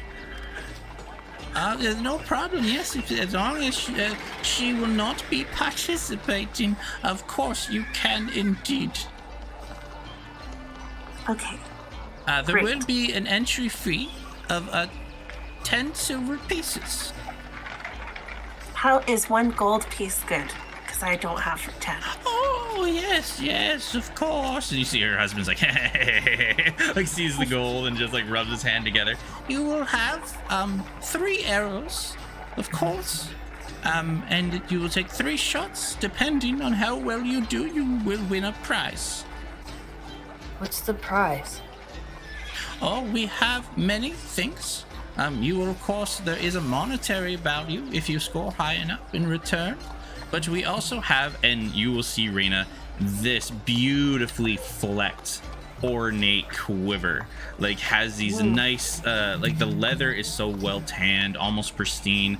It has the metal, like, riveting that keeps the leather all together on the bottom of the base, so that even if you throw your arrows into the bottom, they aren't going to puncture through. And has, like, this ornate line work that has been scrawled into the quiver itself. Oh. Okay.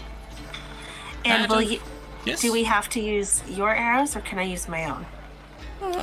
As long as if you let us inspect them for no cheatery, of course.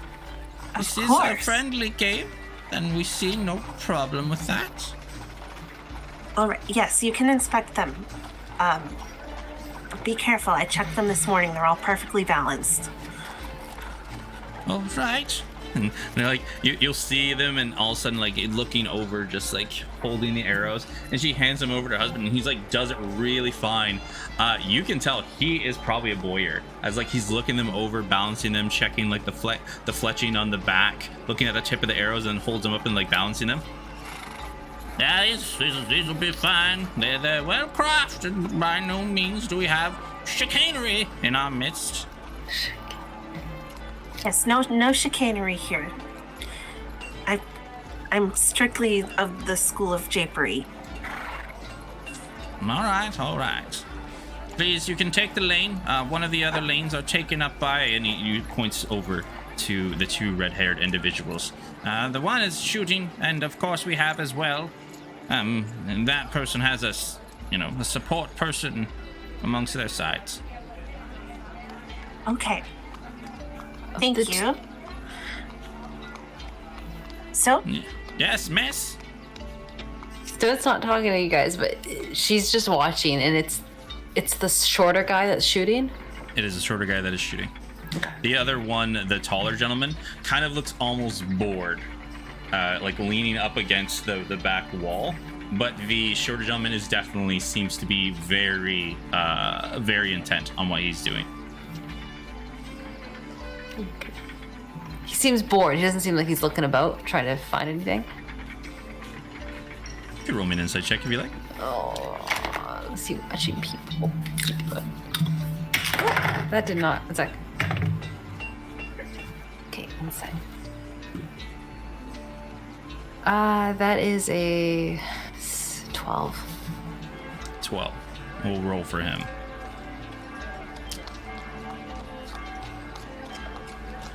With a 9, you definitely see he is almost distracted by his brother's, by the other individuals jabbing. You hear he's like being very subtle, kind of like looking around, trying to pretend he's just taking in the events, and the other individual kind of like, hey, pay attention to this shot. And you see like his eyesight is trained on someone for a while as he's following them through the crowd. No one of like note, but almost like he has this sneer across his face, and the other individual snaps him out of it for a moment. Seems to be scoping the crowd.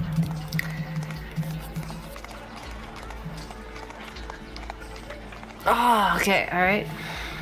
What are you two doing? I will go and shoot All this right. target. So, you have 3 arrows. You're going to make 3 shots. There are 4 rings on this target. There is a bullseye, of course. There is the yellow band, a red band, and a blue band. Depending on how high you shoot when using your short bow, depends on the band that you hit. And you see that the other individual, he is pulling up his bow as well. Okay. So just a regular attack. Just a roll? regular with your short bow. Yep. Whichever Long way bow. you're using. I have a long yeah, bow. long Yep. bow. Yeah. Okay. All right, here we go. It's 21. Okay. And Let me then just write down these points. Good shit, Raina. So first one you see hits in the yellow band just outside of the bullseye. damn. Right, it's +5. Yeah, okay.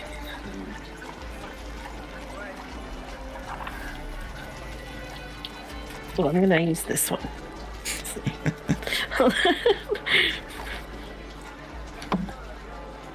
Making sure to load those dice. Yeah, no, that one's only 5, 18. Okay. You see that you try and you're trying to adjust to get that little bit into the middle. You over adjust so and you hit like directly in the center of the yellow band this time. Mm-hmm. And it's a 23. 23, and your last one, swink, right directly in the middle. Yes. Those are all my good rolls for tonight, everybody. So let me look this up. Let me just do 16, 26. Okay. Okay, very good. We'll see this one right here. Boop, boop, boop. So, almost exactly the same one as you, but he has like his. You see when he's talking, the first one, swoop, right with same as you, almost directly in the bullseye. And the next one, you hear the other individual like, "Don't choke," lets it go, and it hits the bottom blue band, gives him a glare, doesn't even look at him, grabs the bow, right in the bullseye, and like scoffs at the other individual. "You messed me up. Ugh, I hate doing this stuff with you." All really good shots. Yeah. Did you do anything before going back to the counter? I'll get my arrows. All right, easy enough. You walk out the 60 feet, grab them out of these, the targets. Okay. I'm gonna set those aside so I don't reuse them until I inspect them later. Yep. And you'll turn around and you see the other individual, the male, was watching both of you the same time and just nods. Very, very agreeingly towards you. The 2 redheads, what are they doing right now? Like they've shot and they've moved on, or are they still there? You see he's doing the same as Rain. He's coming out, taking out his arrows. He's like yelling at the other one. I had it. I was gonna win. This is all I wanted to do. We're doing everything else that we're supposed to do. This is the thing I wanted to do. And you messed it up. I'm not paying again to go and do this. If you want me to try and get it, you're going to pay. And he grabs the arrows. He goes out. And you see he's at the counter getting what looks like to be a prize. He gets like a little silver emblem. And he stares at the quiver. And then they'll kind of walk out into the crowd. Before they walk out, says, Yeah. "Hey, you got some good shots. I saw." Which one are you talking to? The shorter one or the taller one? The shorter one. The shorter one. He looks at you. Looks at the other one. Kind of like swats off. He's like, "Hey, yeah, I do." Shakes his head. Yeah, I got some great shots. I'll. Are you all doing the hunt? Yeah, we're doing the hunt. How long you been shooting for? Oh, just not very long, maybe a couple years at best. But hey, if you're interested, I'll be happy to show you a thing or two. Yeah, I wouldn't mind that. Yeah. What's your name? Oh, you can call me R. R? Yeah. Like the letter? Yeah. Or the word? Whichever one you want. And it kind of like does that. I mean, they're like, spelled the same. It's fine. Yeah, exactly. I know. Of course. Like R. This is where we're at. And he kind of like does that weird like, and then slunks over past the where he's like leaning. You see the other guy's like laughing his butt off. He's like, "Shut up." Are you guys like? What are you wanting from the hunt? Just trying to make some cash. Hunting animals, good times. Just yeah, we're. Oh, how'd you You know guys we're doing from the hunt? here or? I am also paying attention to this conversation. Can I insight check that? Which one? That he's just come in to hunt some animals. Oh yeah, you can roll me an insight check on that for sure. Yeah. Oh. Insight. 22. 22. With it, you can tell, like, as he's like talking to Stoat, he's really interested in talking to Stoat right now. The other individual's kind of like watching very closely, but what he's saying very directly, with intent and purpose. And as far as you can tell, he seems very much interested into hunting these creatures. And the other guy, what is he looking like when as this guy's talking to him? To Stoat. Yeah, he seems to be very much watching the conversation. Yeah. Like taking it in. He isn't saying anything. He's watching. When the sort of individual like does the lean and like kind of falls over, that's like the only moment where his face cracks and you see that like smirk go across it. Okay. So, are you guys like from here? Nah. We're just in town for a little while, We got this really, and like, boom, gets like a little. We're just traveling through for the festival. You guys What about from? you? Oh, we're from Corston. Oh, that's cool. I've never been there before. What's it like? Like, is all? It's kind of girls? shit, actually. Oh, that's too bad. I was about to say, are all girls like as pretty as you from there? Like, is that kind of a thing? I like your hair. I like the black hair thing you got going on. It's real nice.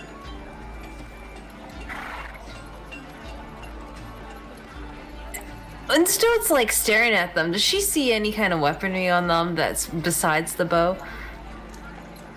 On it, you already kind of inspected. You do see that there are a couple of daggers upon this individual. The other one, you don't see anything on him. And that's just by your perception check last time. Yeah, there's like actually these really beautiful girls in Corston. Have you ever met a woman named Ophelia? Ophelia? No, like I said, I've never been to Corston. No, I've never met Ophelia. Is that like your sister? Or, I don't know. No, but she's really cute. She makes really good food. You should go there, actually. Cool. Yeah. Yeah. Like, are The you going Spotted back there? Scroll. Check that out. That's a good spot. Yeah. Yeah. Where are you from? Are you from like up the other end? Other end of where? No, not where we're not. No. We're all over. We've been all over in our lives and stuff like that. But we mostly just a little further away from here. Destra, you ever been there? Does Destra ring a bell at all to Stoat? That actually was where Kerplunk was from. I think I have a friend from there. Ah, totally. Yeah, cool. Me too. Lots of friends. I got lots of friends. Pretty popular in those parts, if I had to say. But we're down here to do business, and then like wham, another like we're here to do festival things for the hunt. I like to Why have is your fun. friend such a dick to you? You see that he messed up my shot. He's just a jerk all the time. Why is he your hunting partner? We're kind of brothers, and he makes me bring him along so I don't get into trouble. What can you do? She says to the other one. This and that. I have skills. Would you like to see them? Sure. All right, let me buy you a couple of drinks and we can go from there. Maybe your friend over there as well. They serve drinks here? We could probably find a place. Do they have like the tasty whiskey and ginger snaps? If that's what you want, sure, we can find all that. Hey, Raina, Yeah, Stout. can we have a drink? I don't think not before the hunt. Probably. Yeah. I'm sorry. And Raina, with your passive perception, like when this guy is stepped up and talking to Stoat and like directing towards you, you see the smaller one is like looking at him like, like getting that like, oh, I'm so mad face going.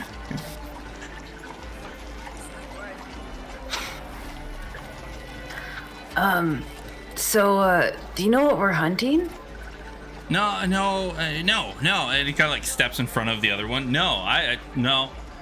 We tried to ask, but they're real tight-lipped about it. But I'm pretty good at like finding things and people and noticing people. Yeah, sometimes people don't want to be seen, but I notice them, and I might be able to figure out if you want me to go try and listen in. I could do that for you. Are you good at finding moles? And voles? Roll me an insight check as you say that. Oh! What's my insight? That's a 3. 3. No. They're in the ground. I mostly hunt things above ground. Why asking there? Well, you said lady? you're good at finding things. Yeah. And like those are really hard to find. If you want me to find a mole, I can find you a mole. Easy peasy, no problem. Right? Sure thing, R. It's been a pleasure to meet you both, really. But me and my companion here, the hunt should be starting very soon. In a couple more minutes, we actually should be getting going. We have a last minute couple things to buy before we finish. Well, we'll get some drinks after, hey? Sure. Yeah, that sounds great. And Right, they start Raina? to walk.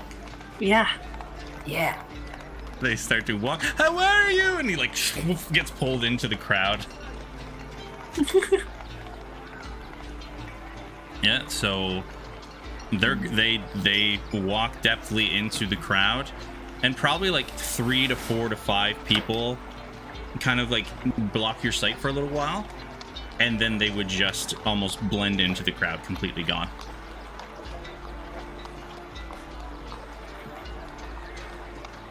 Well, they were quite the character, Stoat. I don't know. Like, they don't. Something about that felt weird. It wasn't like what I expected. Yep, it was pretty weird. But I think definitely we'll keep an eye on them through the hunt. Yeah. I wonder. Can Stoat take like. So for the next little while over here, I don't know what's happening, but like if there is a moment where we're just kind of like mingling around or just sitting somewhere, like Stoat's looking for mole. Okay. You can roll me a perception check if you like. Okay. And so as not Stoat, but Raina, when you all leave you would see that the woman looks a little disgruntled, but you see the man is like overjoyed. He's like, well done, very great shooting. Here, and he like grabs the quiver off of it. The woman is like trying to hold his hands to stop him for a moment, and he's like, no, she deserves it. And he like grabs it and like kind of like shoves her. He's like, well, very good shooting. Haven't seen shots like that in a very long time. Please, my name is Bosun. If you ever need any bow redone, a new bow, restringing, anything like that, please come down, see me in the coastal shelf, and I will be very glad to work on anything that you may need, or of course for a cost, but this is what we can do. No, of course. I mean, I saw the way that you looked at my arrows, and I mean, you clearly know what you're doing. What did you say your name was? Bosun? My name is Bosun, yes. And I can find you like that. That's your name, the name of your store, Bosun's. Yes. Bosun's Bows. Great. Well, I definitely think that I will look into it. Hey, can you look at my bow? I made this. And she'll show him her bow. Yeah, and you like look at it and kind of like go over there. Very well crafted, but I'd have to say that's probably why you weren't able to hit two of them. It's a little bit off on the weight where the string is. If you just maybe tensile it just slightly, you would have gotten that first shot easy enough. Oh, okay, yeah, that makes sense. I made it kind of quick, but yeah. And yes, and he'll give you like this pendant, the same one that he gave to the other individual, and it's like a little silver pendant with like the fetching on the back of an arrow, kind of like made into a wingtip, and then the very ornate quiver, and that's actually worth about 40 gold pieces. Ooh, great. Yeah, it's good because my other quiver was very overcrowded. You got these freaking. I love it. Raina's like an arsenal walking with all of these quivers. And so, what did you get for your perception? Stoat got a dirty 20. A dirty 20 on there. As you're looking past, you're looking through the crowd. You actually don't see you catch the other two individuals walking through the crowd, going from stalls and everything like that. Kind of walking around, but you never see them, or you never see them interact with Mole or anyone who looks like Mole, and you don't see Mole anywhere in the crowd. Stoat would kind of try to get Raina's attention, either by pulling on her arm or whatever. Mm-hmm. Hey, let me know if you see anybody that's a gnome. A small gnomish guy, okay? Yeah, okay. I'll keep an eye out. You see He's there's a hard to bunch of see. small gnomish men walking through the crowd. Like that? No, How not about like that? that. How about that one over there? No, not that one. Okay, right there. Oh, like he would be hard to see. Like he'd be by himself, maybe, probably. Oh, He's okay. probably low to the ground. Well, yeah, he's a gnome. He was with There's a those two shorter gnome. redheads. There's a shorter gnome. Yeah. Oh, that one? It's not that one. That's not what I mean when I say low to the ground. I mean like he's like actually in the ground, like he's hiding. Rena, okay. I'm sorry. I'm trying to help you. I just.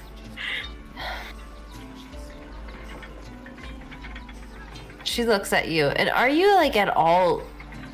Are you like feeling confident, Reina? Are you feeling excited for this hunt? Like, how are you feeling about this whole situation? I think she's feeling like very excited for the hunt and a little confident after winning that quiver, but definitely is taking you seriously because she knows that like this is a situation with these two guys. Yeah. I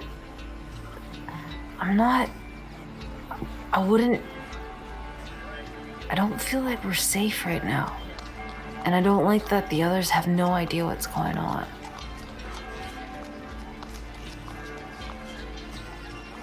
Could we send like try to send a message back to them? Yeah. Do you see anyone from the church here?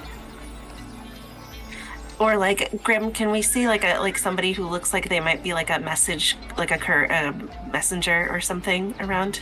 Yeah, you would see that there are definitely one individuals from the church who kind of have like the garb that Elvin had when he was not completely dressed down. You also see that there are like carriers, like one's dropping off a letter to one of the stalls, another one is like dropping off crates, who are probably individuals that you could pay to deliver a message if you needed to. Yeah. I don't know that we should trust somebody from the church, but maybe one of these guys. Yeah. Okay. I don't know what kind of message to send, because I don't want to like start an alarm or anything, but just okay, here. maybe just to have Compton check in on us in an hour. Yeah. Well, it's gonna take 2 hours to get to the woods, they said. Okay, And we're gonna be leaving soon. But maybe we can just write a note, like a general note. I'm gonna go up to one, like, if I saw the courier with like the message, handing a letter to someone, can I go up to him? I personally don't have pieces of paper. God damn it, we should have brought Compton. Oh. Dude's always got Dang it. paper. He's got paper, he's got a pen. He never loses it. Oh, it says I have a book in my thing. There you go. You rip a piece of paper out of that. Yeah, so I'm gonna rip a piece of paper out of a book, and it's gonna totally have like some. So it was probably like a little book of like that I had been drawing like plants and stuff in, and like writing notes, like, you know, and A survival log. Yeah, and so I have one of those, and I'm gonna just rip a piece out of it, but it's clearly like a piece that I've written on the other side of. And I'm gonna just draw, like, I'm gonna write like void through that side, and then on the blank side, I guess we'll write, let's see, like, Low Shore Boys. don't From be the- alarmed. All right, okay, I'm gonna start it. Don't be alarmed, right? Because we shouldn't. we don't No, want no. them- Because he'll Yeah. throw fireballs and shit like that if he's alarmed. Right. Yeah. Do not be alarmed.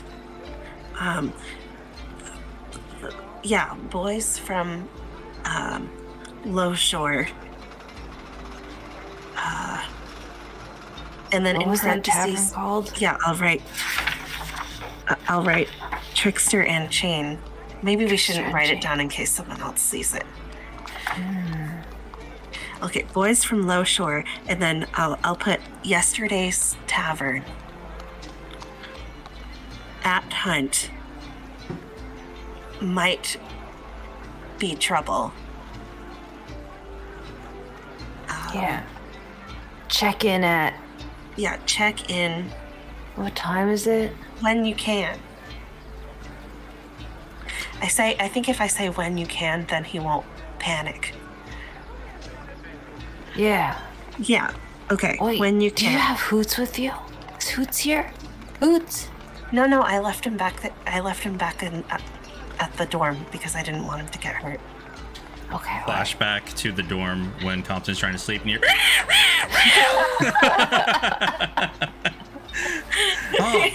fuck That's off. true. Fuck off, bird. God. That's true. That bird does not like that, man. So yeah, I'm just gonna.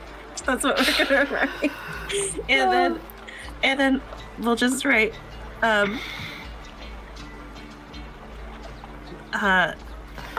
Oops.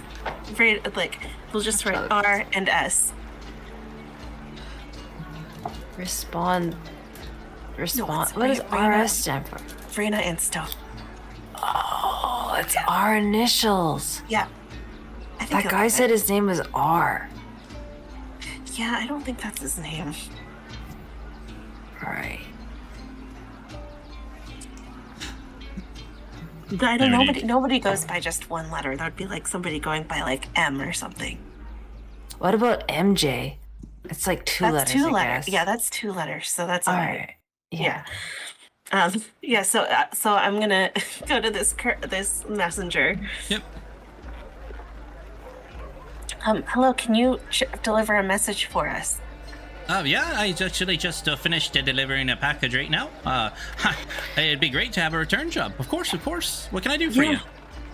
So this is going to go to Compton, at the Hall of Wonders. All right, Hall of Wonders, Compton. Thank you. Yep. How much should I pay you? For delivery down to the coastal shelf, 1 silver piece. Okay, if I give you 3 silver pieces, will you go really fast? I will make post haste because I'll be delivering the post. Good one. I don't Here get you it. go. I'll give you 3 silver for that then.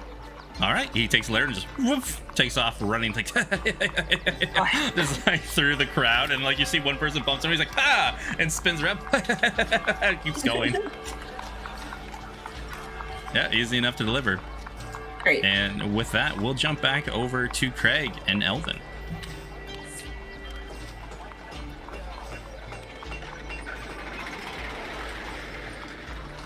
What have you been doing, Craig, with Elvin? I think he's just kind of been walking around sort of aimlessly. Okay. It's like taking in the sights. Like he's been out and about while the festival's been going on before, but this is the first time he's been able to actually like enjoy the festivities in any sense. Okay. So much like last night, he's just kind of taking in the atmosphere and just enjoying it. And like if Elvin nudges or pulls in any specific direction, he just follows that way. Yeah, you see that he's going through. He kind of stops at a couple shops, goes in, looks at like items that are not from Shaw Garden, as he informs you. Going through, kind of like seeing things, picking up new clothes. You see that they're like some are more like where Shaw Garden isn't really a overly cold area. There's some that are like these very deep woolly jackets. He goes and buys like some stuff like that, just odds and knickknacks, food that is in stalls that are not from Shaw Garden. Just honestly, you can tell he's a person who loves other cultures, understanding things, and he just keeps like buying all these items and wares that just aren't from this area. And he's like gets fascinated. At once or twice he sees like these book stalls, and you lose him for a moment as he like aimlessly sees the bookstore. You guys maybe like mid conversation just takes off towards this little like book stand, and you have to like turn around, find where he is, and you just see him like nose deep looking through all of these books. Oh, that's delightful. I picture it's Elvin running around and Crag just like his face obscured by all the boxes he's carrying. Kind of, yeah. He's having a great time though. If he loses him and finds him again at a bookstore, he will just kind of like lean over to look around the boxes. Jesus, I need to put a bell on you. You run off like that. Made me worried sick. I'm so sorry, Craig. I sometimes absent-mindedness takes the best of me, and it's festival time. It's very rare that we have so many different cultures, different people all congregated into one area, and just I'm overwhelmed. It's lovely. No, it's a great time. Like I said, I like seeing you happy. I was joking. If you want, it would help if you had a bell on, but like I'm not worried about it. He like sits there, he looks at you, he sees all the boxes. I have a friend who lives just around here. We could drop these off very quickly. Remember the park I showed you before? Yeah, absolutely. Well, it's a great festival. Many different games, prizes, just all around fun, good food, dances. There's this knowledge knowledge contest. Where they do these quizzes. I always try and go every year because I practice. I go up on my trivia, and I could get a good amount of coin. And if I didn't last year, I didn't get enough to get the badge. But if I get the badge, then I can show the others at the institute. And he goes off on this whole long tangent of like overexcitement. Okay, yeah. He's going to take that in for a second. Okay, well let's get all this put somewhere safe. Then we can do that. I'm not gonna lie to you. I don't think I'll be any good helping with that. But Anything needs a strong fella. I'll win you any price you like. Wow. So, okay. Yes. Oh, wonderful. Okay. Great. And he takes you down to like the residential district of the coastal shelf, and you see like this little twingy woman with almost like buns. They're almost like pigtails, but she's formed them into the buns. This like greenish motif hair, all swished around. She's a halfling type woman. Kind of like looks up to you. Oh, you're a big boy, aren't you? Kind of like gives Elvin a big tag. But happy to take them. Please just try not to have too much fun, and like nudges Alvin again. It's like, stop it.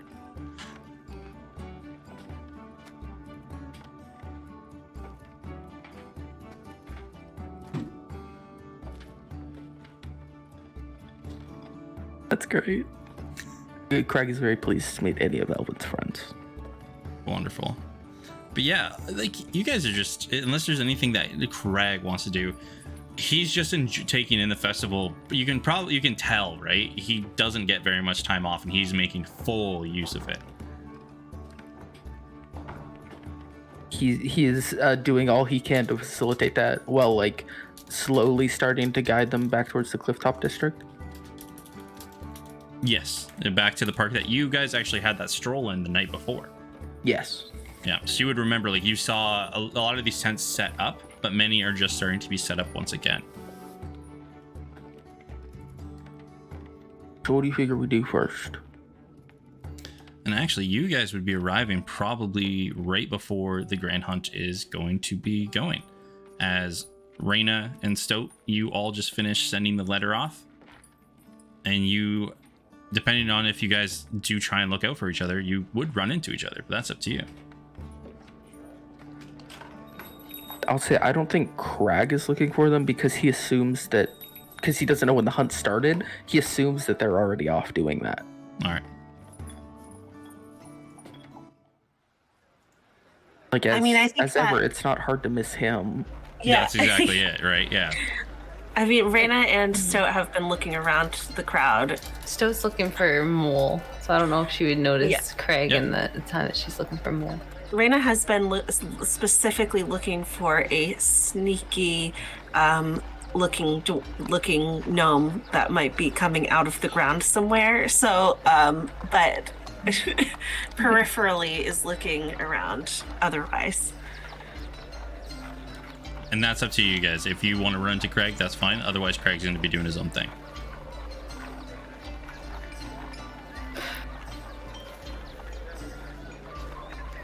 Is Craig looking like himself right now? Like he's not. Yes, he's full Crag. Oh yeah, because we definitely, I don't think, would notice the other man. No. It's Wait.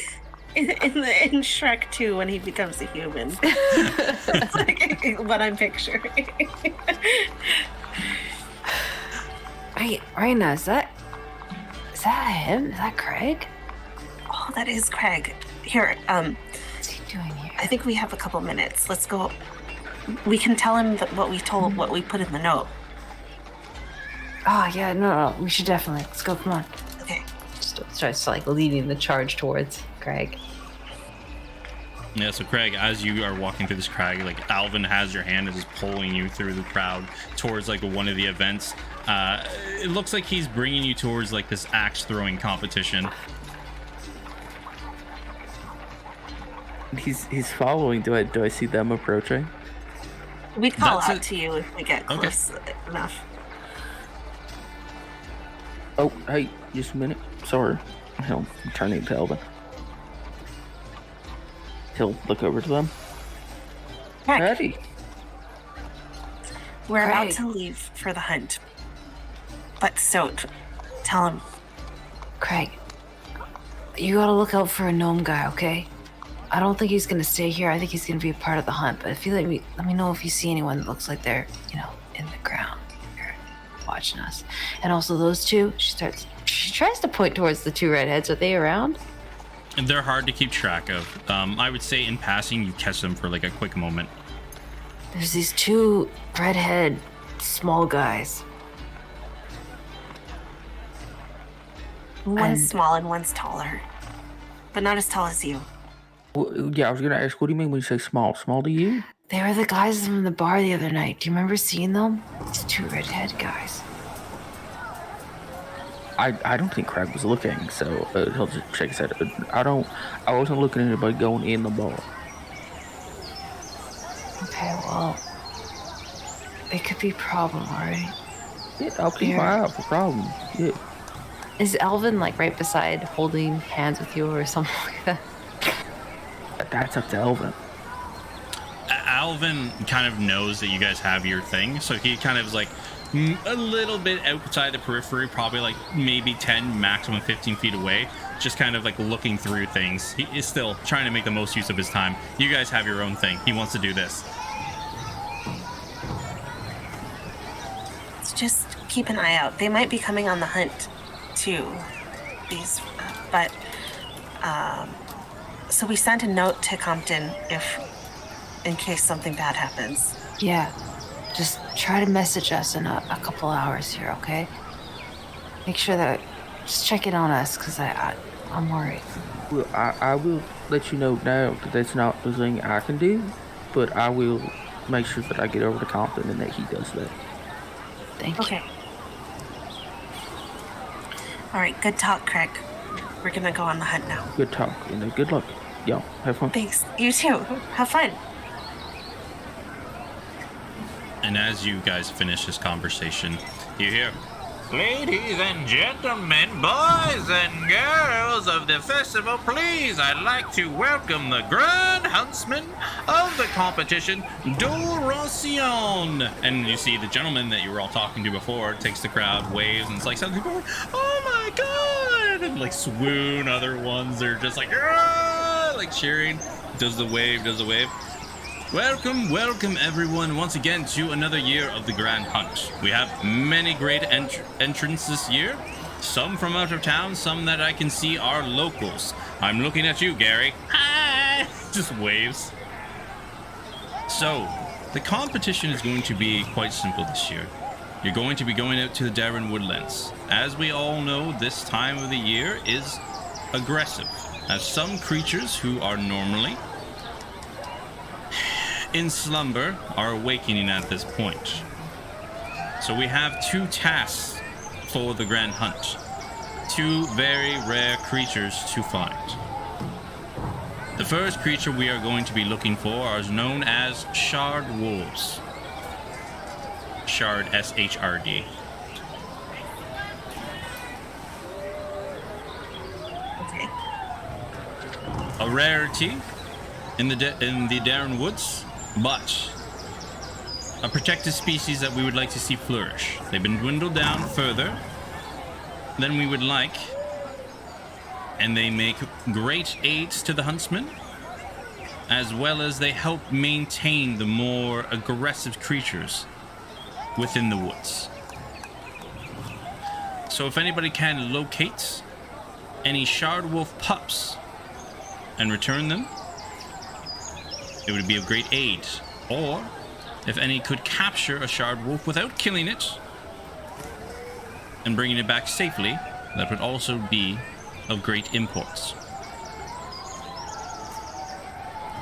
The other one we have, and before he starts talking, you see Kelly, "Hi, hello," and she like grabs like this little cone that he's like, "Hi everybody, I just really need to say this. They're very important. The pups themselves are not hostile, so please, no force is necessary as they have not learned to hunt yet. So please be kind to them as much as possible. Food, such as dried meats, as well as small rodents, are their favored species, so please use that to bribe them to return if possible. And after we've checked to make sure that they have been breeding correctly and there are no deformations, we will turn them to the wild. If you are in fact getting a larger one," and like he's like trying to grab the cone. "No, I'm not done. If you are getting a larger one, they're just misunderstood and trying to grab," and like grabs it. "Yes, I understand, Kelly. Please bring them back. If you get a larger Shard Wolf, please bring them back as minimal harm as possible. Now the next one," and she's like reaching for the like no, just does a little like head pat push down for a moment. The other issue we are dealing with right now, they are known as the Rock Chewer Ogres. They are waking up from their larger slumber, and they have been migrating further out from the woods this year. They've been causing a couple of troubles. We've dwindled them down, but if you can track down and kill one of those, it'll be great import. They are very difficult. They are an aggressive species, and they are actually a deep threat. So, it is up to you which of these threats, these tasks. Anyone who can either hunt down and do proof of destroying a rock chewer troll ogre, or bring back either a shard wolf full form or a pup, well, they would be in the running for the grand prize. From there, it would just be depending on the time of return.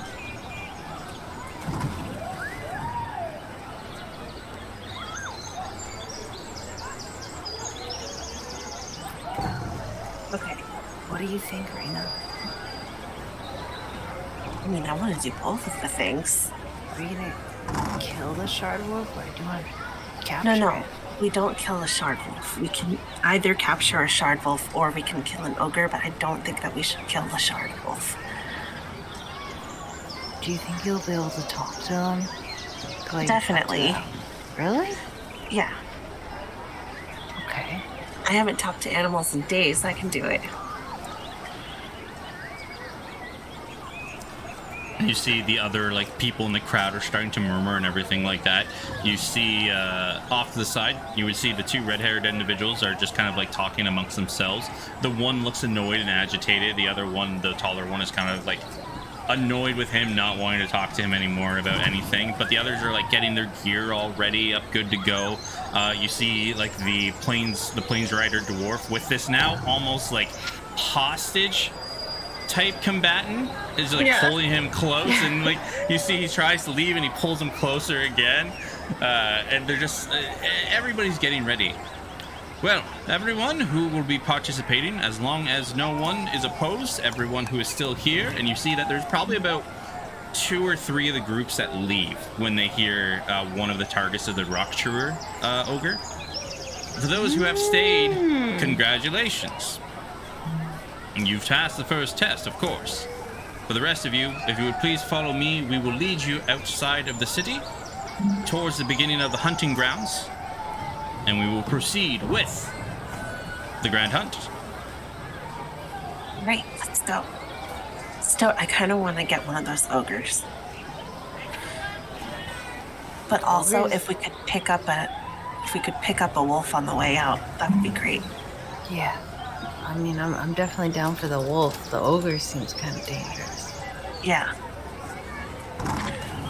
Okay, well let's start with wolf then, and then if on the way out we can take out ogre, that'd be great.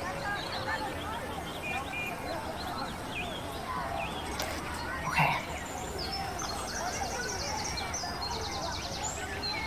And you will all follow a procession going through the crowd as you all are led out of the main park and towards one of the main gates. You see the guards don't stop anybody. You see everybody is making way for this procession of all of you huntsman people are clapping and cheering, and it's just almost like a mini parade of all of you hunters who are willing to risk it to go and be a part of this event.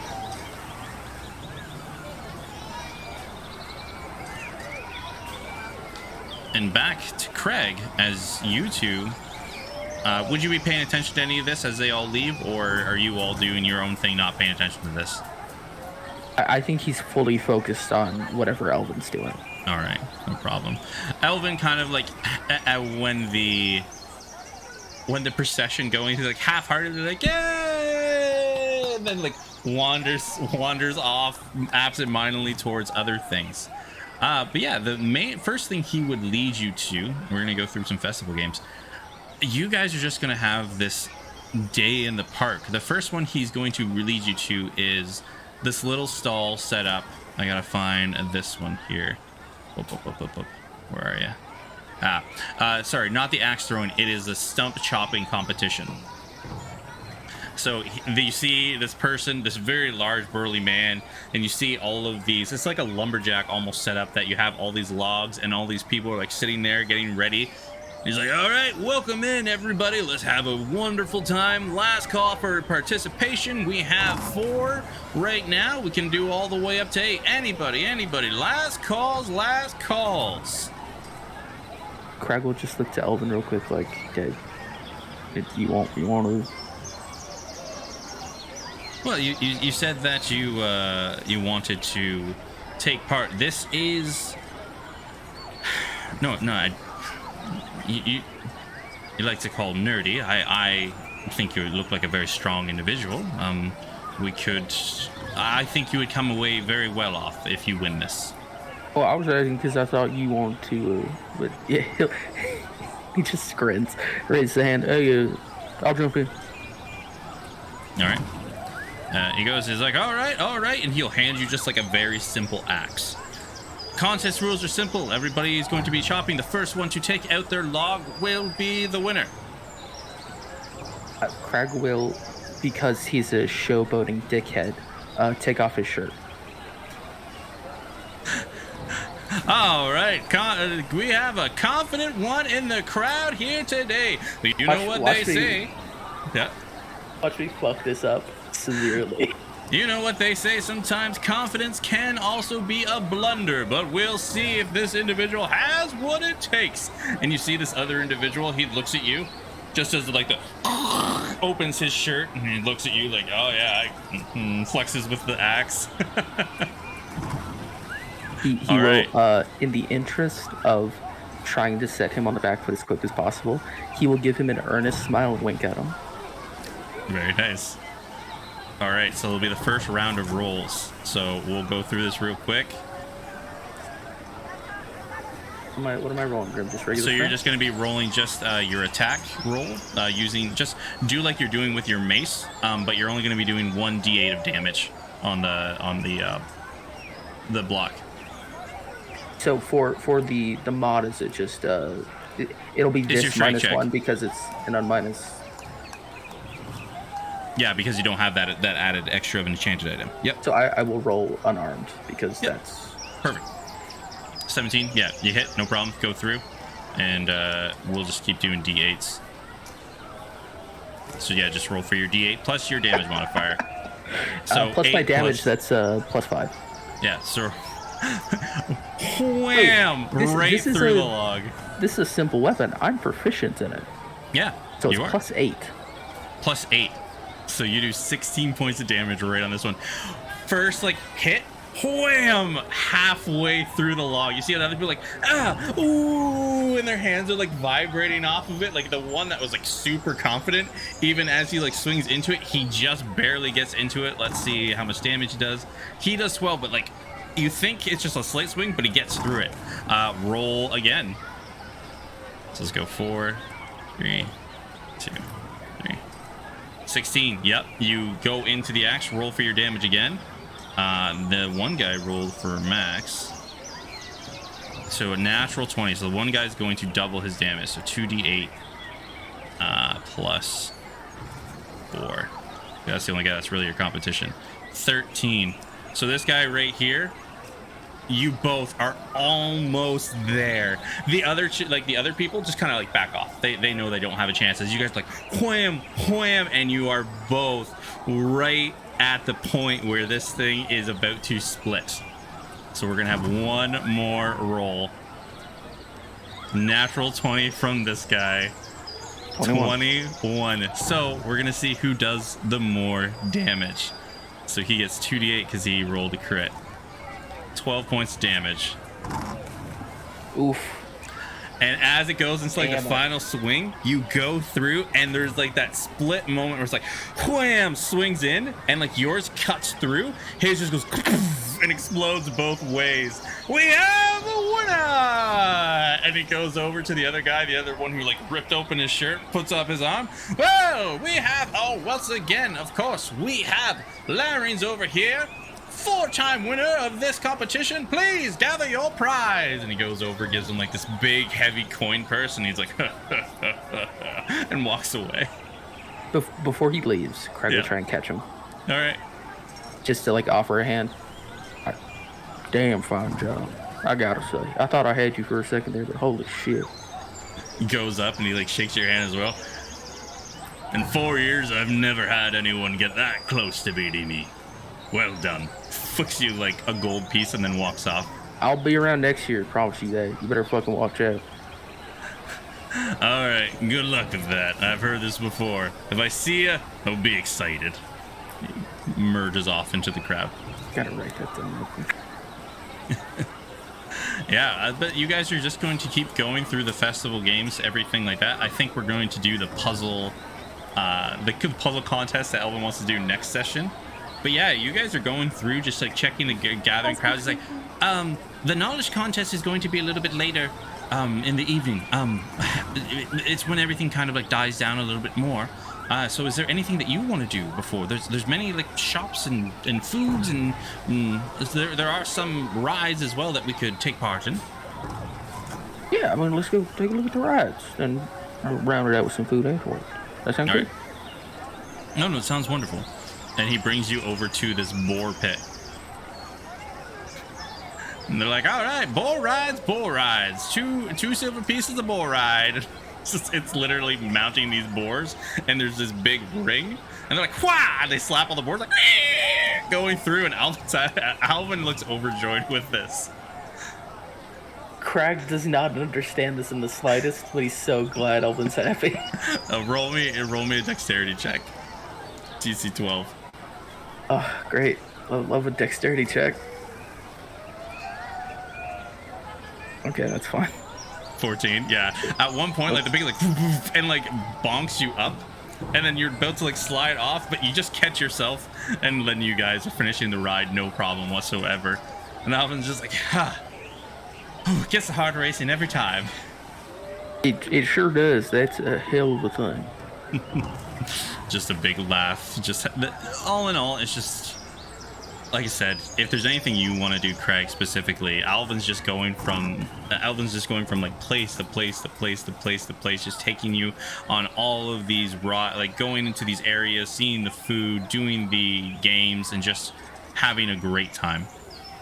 He's absolutely like his main thing is like trying the different food and drink. Maybe leaning a little bit more heavily on the drink than he ought to, but like, fuck it, it's a day off. He's just here for a good time, and once like Elvin is clearly having a good time, he's more willing to like pull away and. All right, we'll do one more. Do you look like you're enjoying the drinking? Absolutely. All right.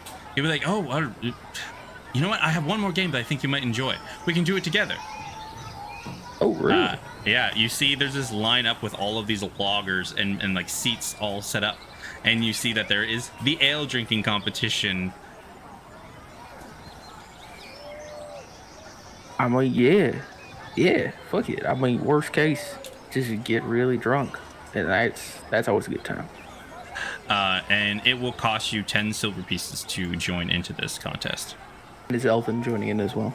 Oh yeah, he sits down. He will, without saying anything, pay Elvin's as well. Okay, you both sit down. All right, everybody, fantastic. We have a rowdy crowd here today. Who's ready to get their drink on, everybody? All right, the first one we have here, the first round, the Brightwood Ale. All right, everybody. Hopefully you all haven't been drinking too much before the competition. So I need you to make a Constitution saving throw. So good at that. I'm not so good at that. First all the dice are fucking round. Me today. First round, both you and Elvin are like, good. And like this one is just so bitter.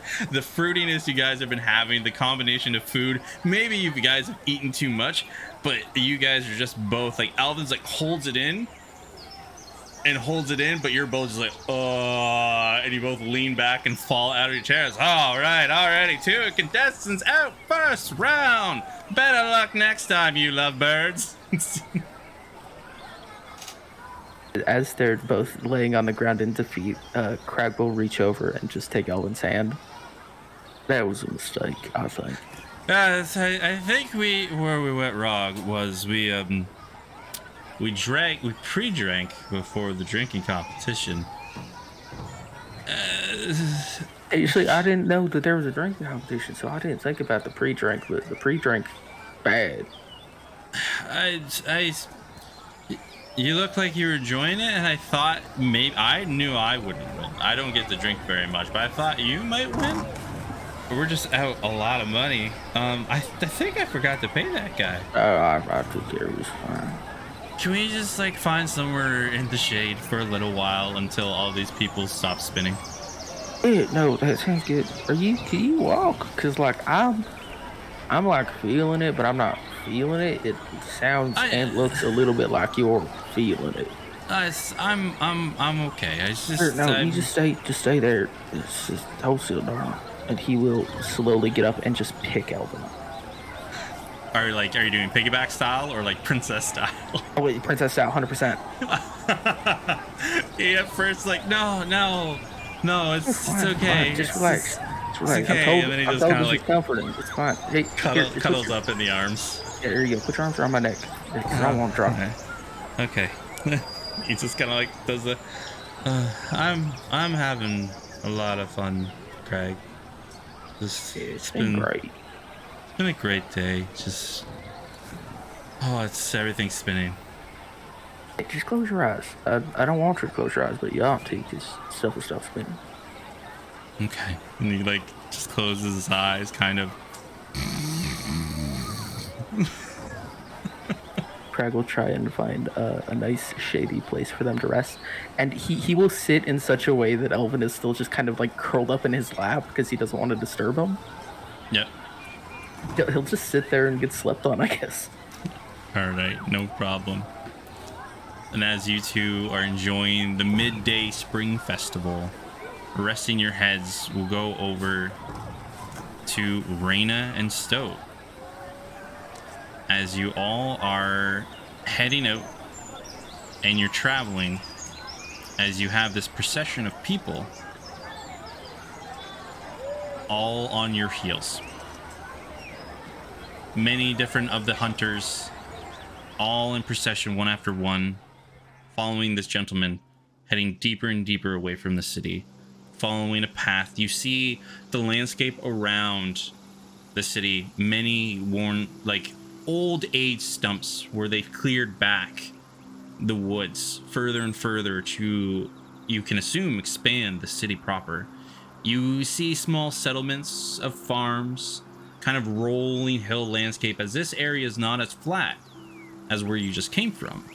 It's more grandiose, more whimsical in nature, that you can't see miles and miles ahead of you. There's one large hill that stops your sight, and as you crest over it, then like the landscape comes over you again, and you travel.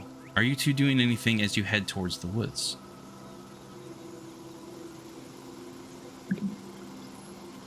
I think Raina is keeping an eye out on the landscape and is looking around. I think as we move further away from the city and into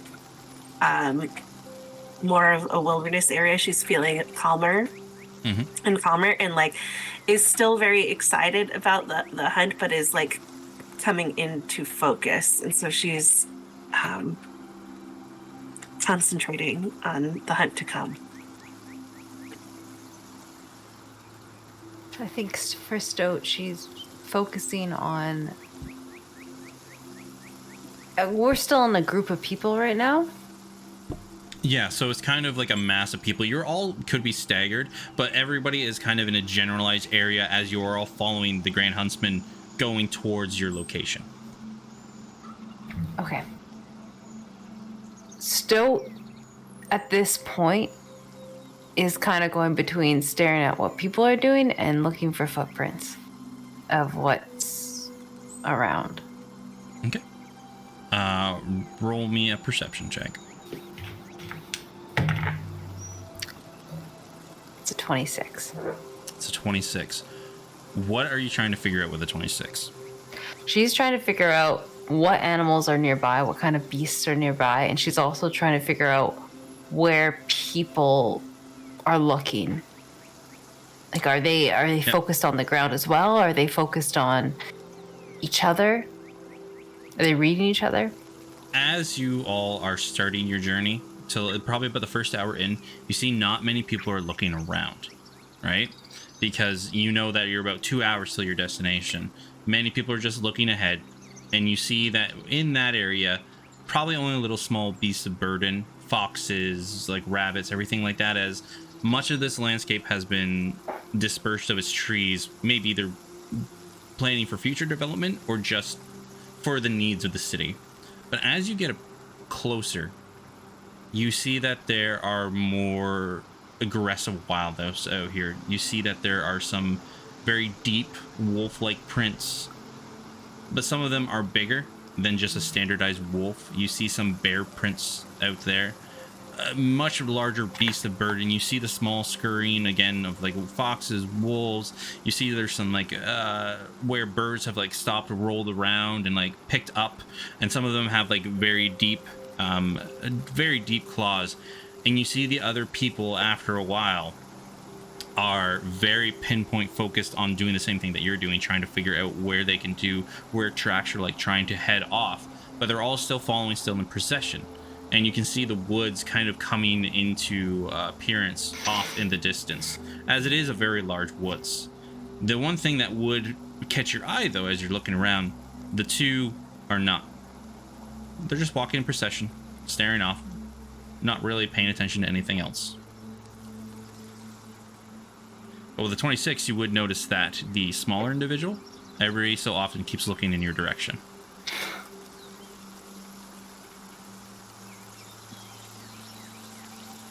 She smiles at them awkwardly. Roll me an insight check, though, since you rolled so high on your perception. Still, it's not very insightful. We'll see. That's a 14.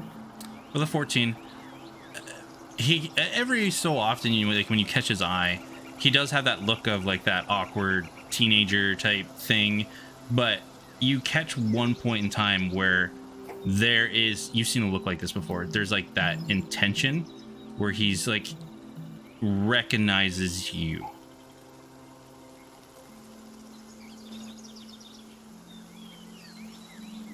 Okay. Yeah, like remembers her kind like of thing? Like a quick, instead of like that stupid lustful, crush on look, like trying to place you look. Like, when someone's like is recalling a memory, yeah, and like looking at someone trying to recall a memory, that's the look he has just for a split second when you catch him on one of the times. Okay. And with that, you all will arrive at the Renner Woods. All right, everyone. Easy enough. We have a couple of groups out of the three. You're going to have to stand back. I will give you the details before you enter in half an hour.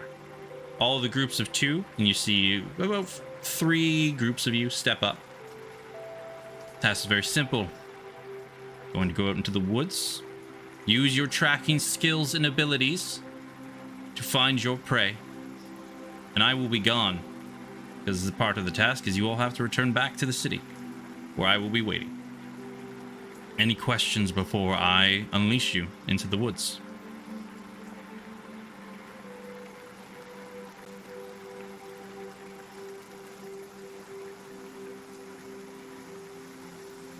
None here. What'd you say? None here. Okay. Any questions from you, Stoat?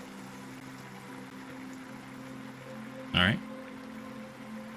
And as you all step into the woods, he says, "Good luck, great hunt, and may ever your arrows shoot true and with purpose. And he'll unleash you into the woods. Before we end tonight's session, what prey are you trying to hunt, Raina?" We're going for the wolves first. And if we happen to see an ogre, we're also getting that. roll me a survival check. Okay.